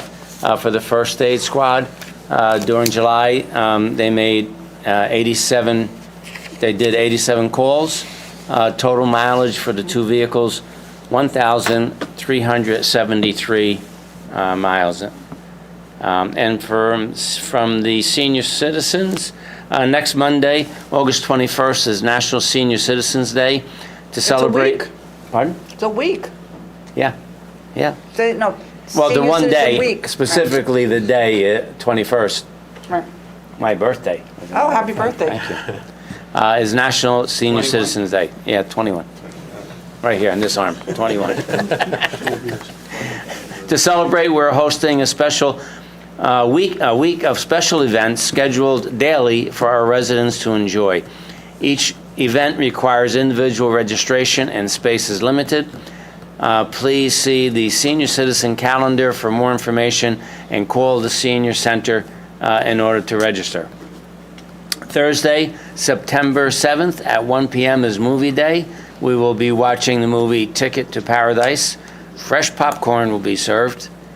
No registration required. Thursday, September 21st at 12 noon, we will be hosting a lunch and learn. The topic is aging in place. Registration is required.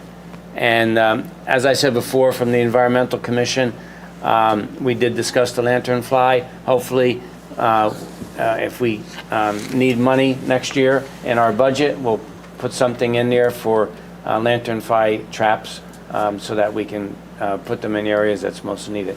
Did I leave anything out? No? Thank you. And that's it. Thank you, Mayor. Councilman? Yes, met with the, well, we already covered the administration as it related to the Wolf Pack, since you Right. brought that up. We had that meeting, and we also had a meeting, Mayor, as you know, that you attended with the Access for All Committee, and addressed some of their concerns. And a couple of things that came out of that meeting, I think are important that I discuss with the council at the next session. That a couple of things is that we'd like to have the Access for All Committee have some administrative help. And with a committee like this, generally what we can do is designate someone in the borough, not the borough clerk, he has enough to do, to assist in the administration of their committee. The second thing we discussed with them was the ability to put some small amount of money in a budget for them, somewhere around the vicinity of around $1,000, so that they can purchase the various materials that they need in promotion of the committee. And they've done a good job with the carnival. I didn't realize that a lot of the money they've been spending was out of their pockets. Correct, out of their pockets, and that was some of the frustration. And and the other thing why we need the secretary's help is because they are collecting data of people that they're helping. And and right now, as you know, what happened is it's just sitting on someone's computer. It's technically Borough's data, okay, and we can help them organize it and then develop a communication strategy to grow the participation of people that they can help. So that Great, we need- excellent. Okay. And They're great, good volunteers. Excellent, Yep. great group. Yep, and one final thing was they brought to the attention, there was an issue, they felt a little left out of the art committee's. The mural. Yeah, Yes, that's yeah. why I brought that up when Yep. she spoke. Yeah, so thank you for bringing it. With these kids, and it's not just the art committee, any committee in the town, the rec, anywhere where we can offer some participation for the people that participate through the Access for All to help these people of need. It's not just children, mostly children, would be welcomed.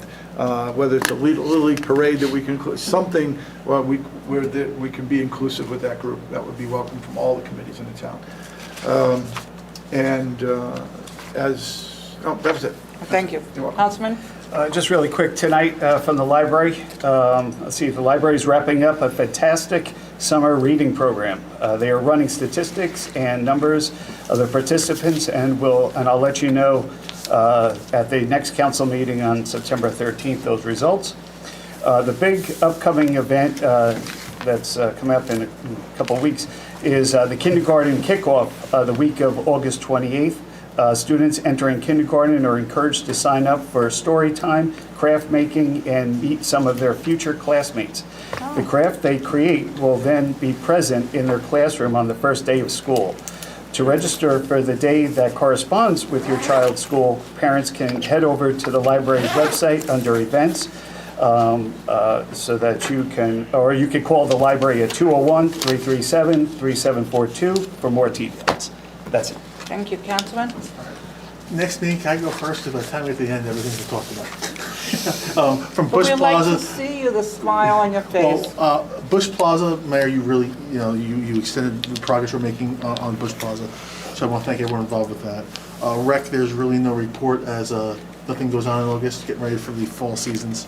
Football. There was no flood commission meeting this month, but we are doing the second part of the Island Book Project.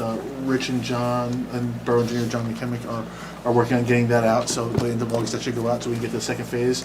Our goal is to get that done by November of this year. The shade tree, so Councilman Pignatelli, the grant for the shade tree that was in the packet today. I think we should work with the Environmental Commission because I think there's an overlap in what we want to do. We started to overlap some meetings, but the shade tree has some ideas, so I think we should go together what we can do to get money to help with the spiral identify and other issues where we overlap. And then the shade tree is looking for 2 new members. If anyone is interested, please reach out.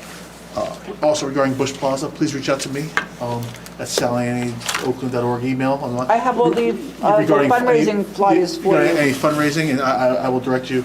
I'm also a member of the SAO who's holding the money, so I can help there. And I'll give you all the flyers. Absolutely, thank you, Mayor. And on a fun note, I want to say hi to my daughter. So it's a light meeting tonight, so I'll end this way. My daughter watches every meeting, and when I come home, she makes fun of us all. She makes fun when we raise our voice at each other. She says, "Dad, you mumble." She says, "Oh, the mayor said this. Oh, Councilman Kamal said that." I think it's hysterical that we have 13-year-old girls watching, her and her friends, who criticize us on the way home how we act. So when we say are people watching, there's a bunch of 13, 14-year-old girls watching us every week. So just remember that. When You go home. really We want get to made fun know of. opinions? Talk to the seniors. They watch, and they talk about what you wear. I just think it's funny. So just want to say hi to my daughter, and thank All you right. for supporting me watching the meetings. All right, motion to open to the public. So moved. Second. Anyone wish to speak? Hello, Mike Guadino, 34 Harper Street, also the Chairman of the Recreation Commission. Just so it's understood, we have a very active special needs program. We run a great football and cheer program. It's really big. We run a very big basketball program every year. And then we shared services where Ramsey runs the baseball, softball. And we've done a lot of work with the Access for All. So if they need anything else that they, I may have missed or whatnot. No, I don't think you reach missed out to me. anything. I was just using that as an example of other committees. that's all. Okay, yeah, I'm just saying, just in case, because we want to be, we're open to collect everybody, and we have a mascot. It's coming out this fall for cheer and football, Ooh. so, and keep the secret. They're coming out, I think it's on September 8th, the night before the Great Oak Park event. We're going to bring out the new mascot. Great. And it's PC. It's not going to cause any problems for me.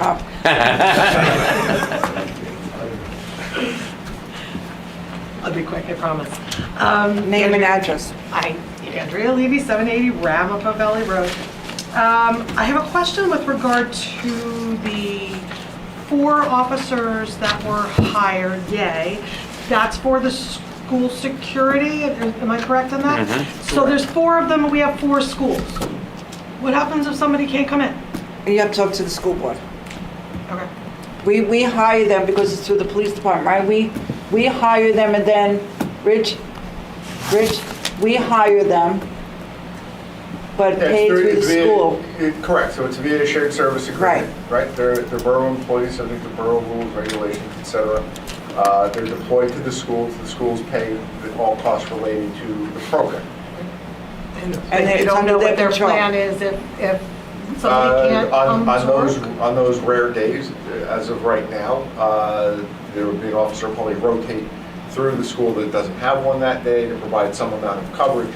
But really, it's not cost effective at this point to have somebody else there on staff. Well, I just want to make sure there's a plan in place, where they I come mean, from. it won't be perfect 100% coverage if somebody is out, but I think the idea is to provide some coverage for those days. And that's on the chief of police, working with the school board. Yeah, okay. As far as Access for All goes, all about it and all for it and fully 1,000% support it, and anything they need, they can always reach out. So just so you know, and I've reached out, haven't heard back from, but I have put the olive branch out there for them, so, and that's all I can do. Oh, understood. Okay. And then one other thing from the newsletter committee, or I should say communications committee, I'm looking for old photographs from Oakland. So any residents who have been here for a long time, aside from Kevin Heffernan, who has a plethora of pictures, looking for other pictures out there and to please send them. When you say old?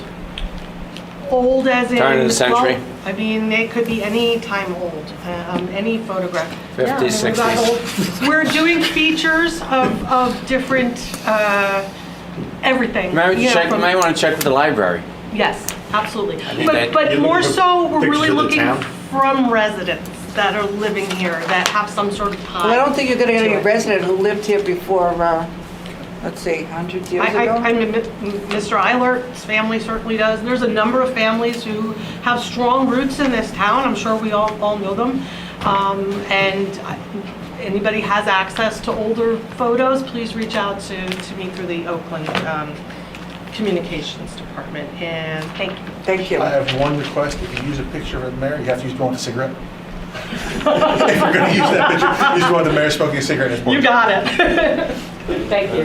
Most We have closed. Curly, too, from the Three Stooges. Most closed? So moved. Second. All in favor? Aye. That's interesting because I am a big Perry Mason fan. Oh, Oh, sorry. Here I am talking about smoking. No, I know you don't want me to talk, that's okay. No, no. Bo Mayor, Forte? motion to reopen? Did we close it? You did, we did. Oh, sorry. That's okay. Bo Forte, I'm from 75 Lindy's Drive in West Milford, formerly of 75 Lindy's Drive, moving to 1084 Macapin in West Milford. You know, I just wanted to come up here so everybody knows what happened to me.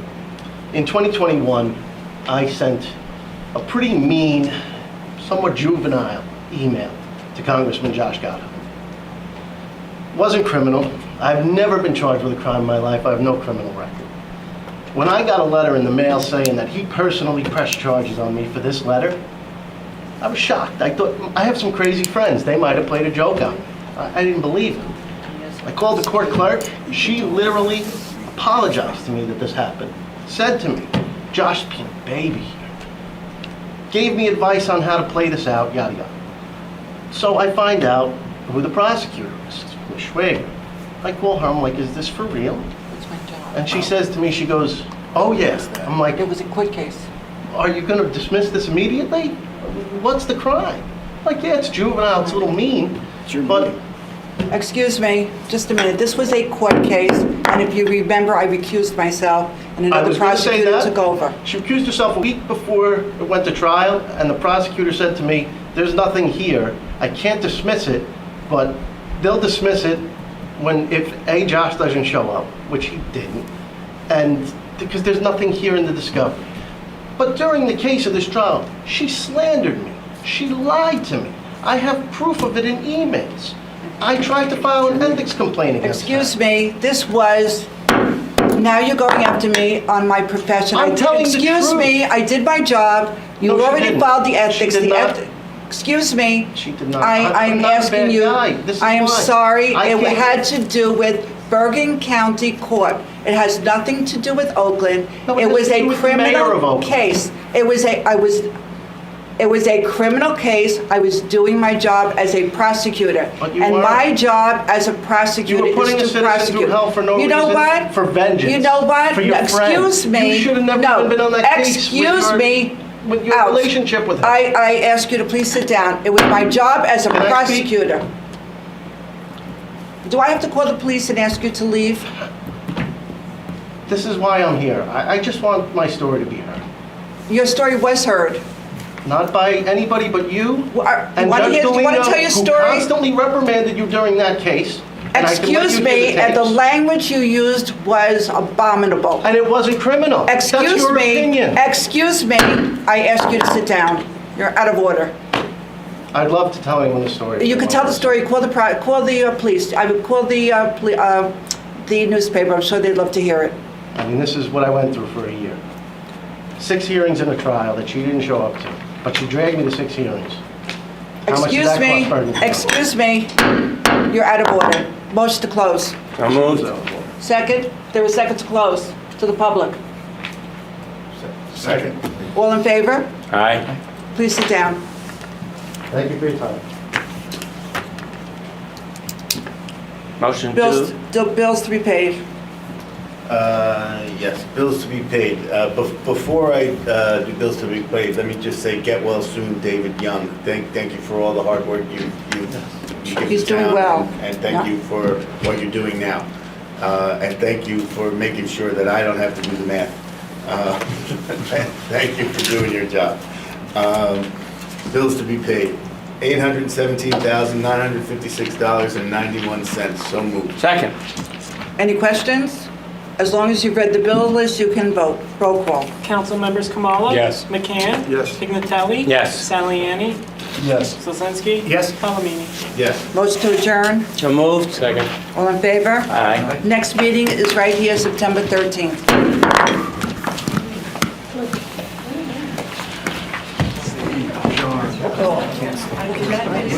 John. Talk to you guys.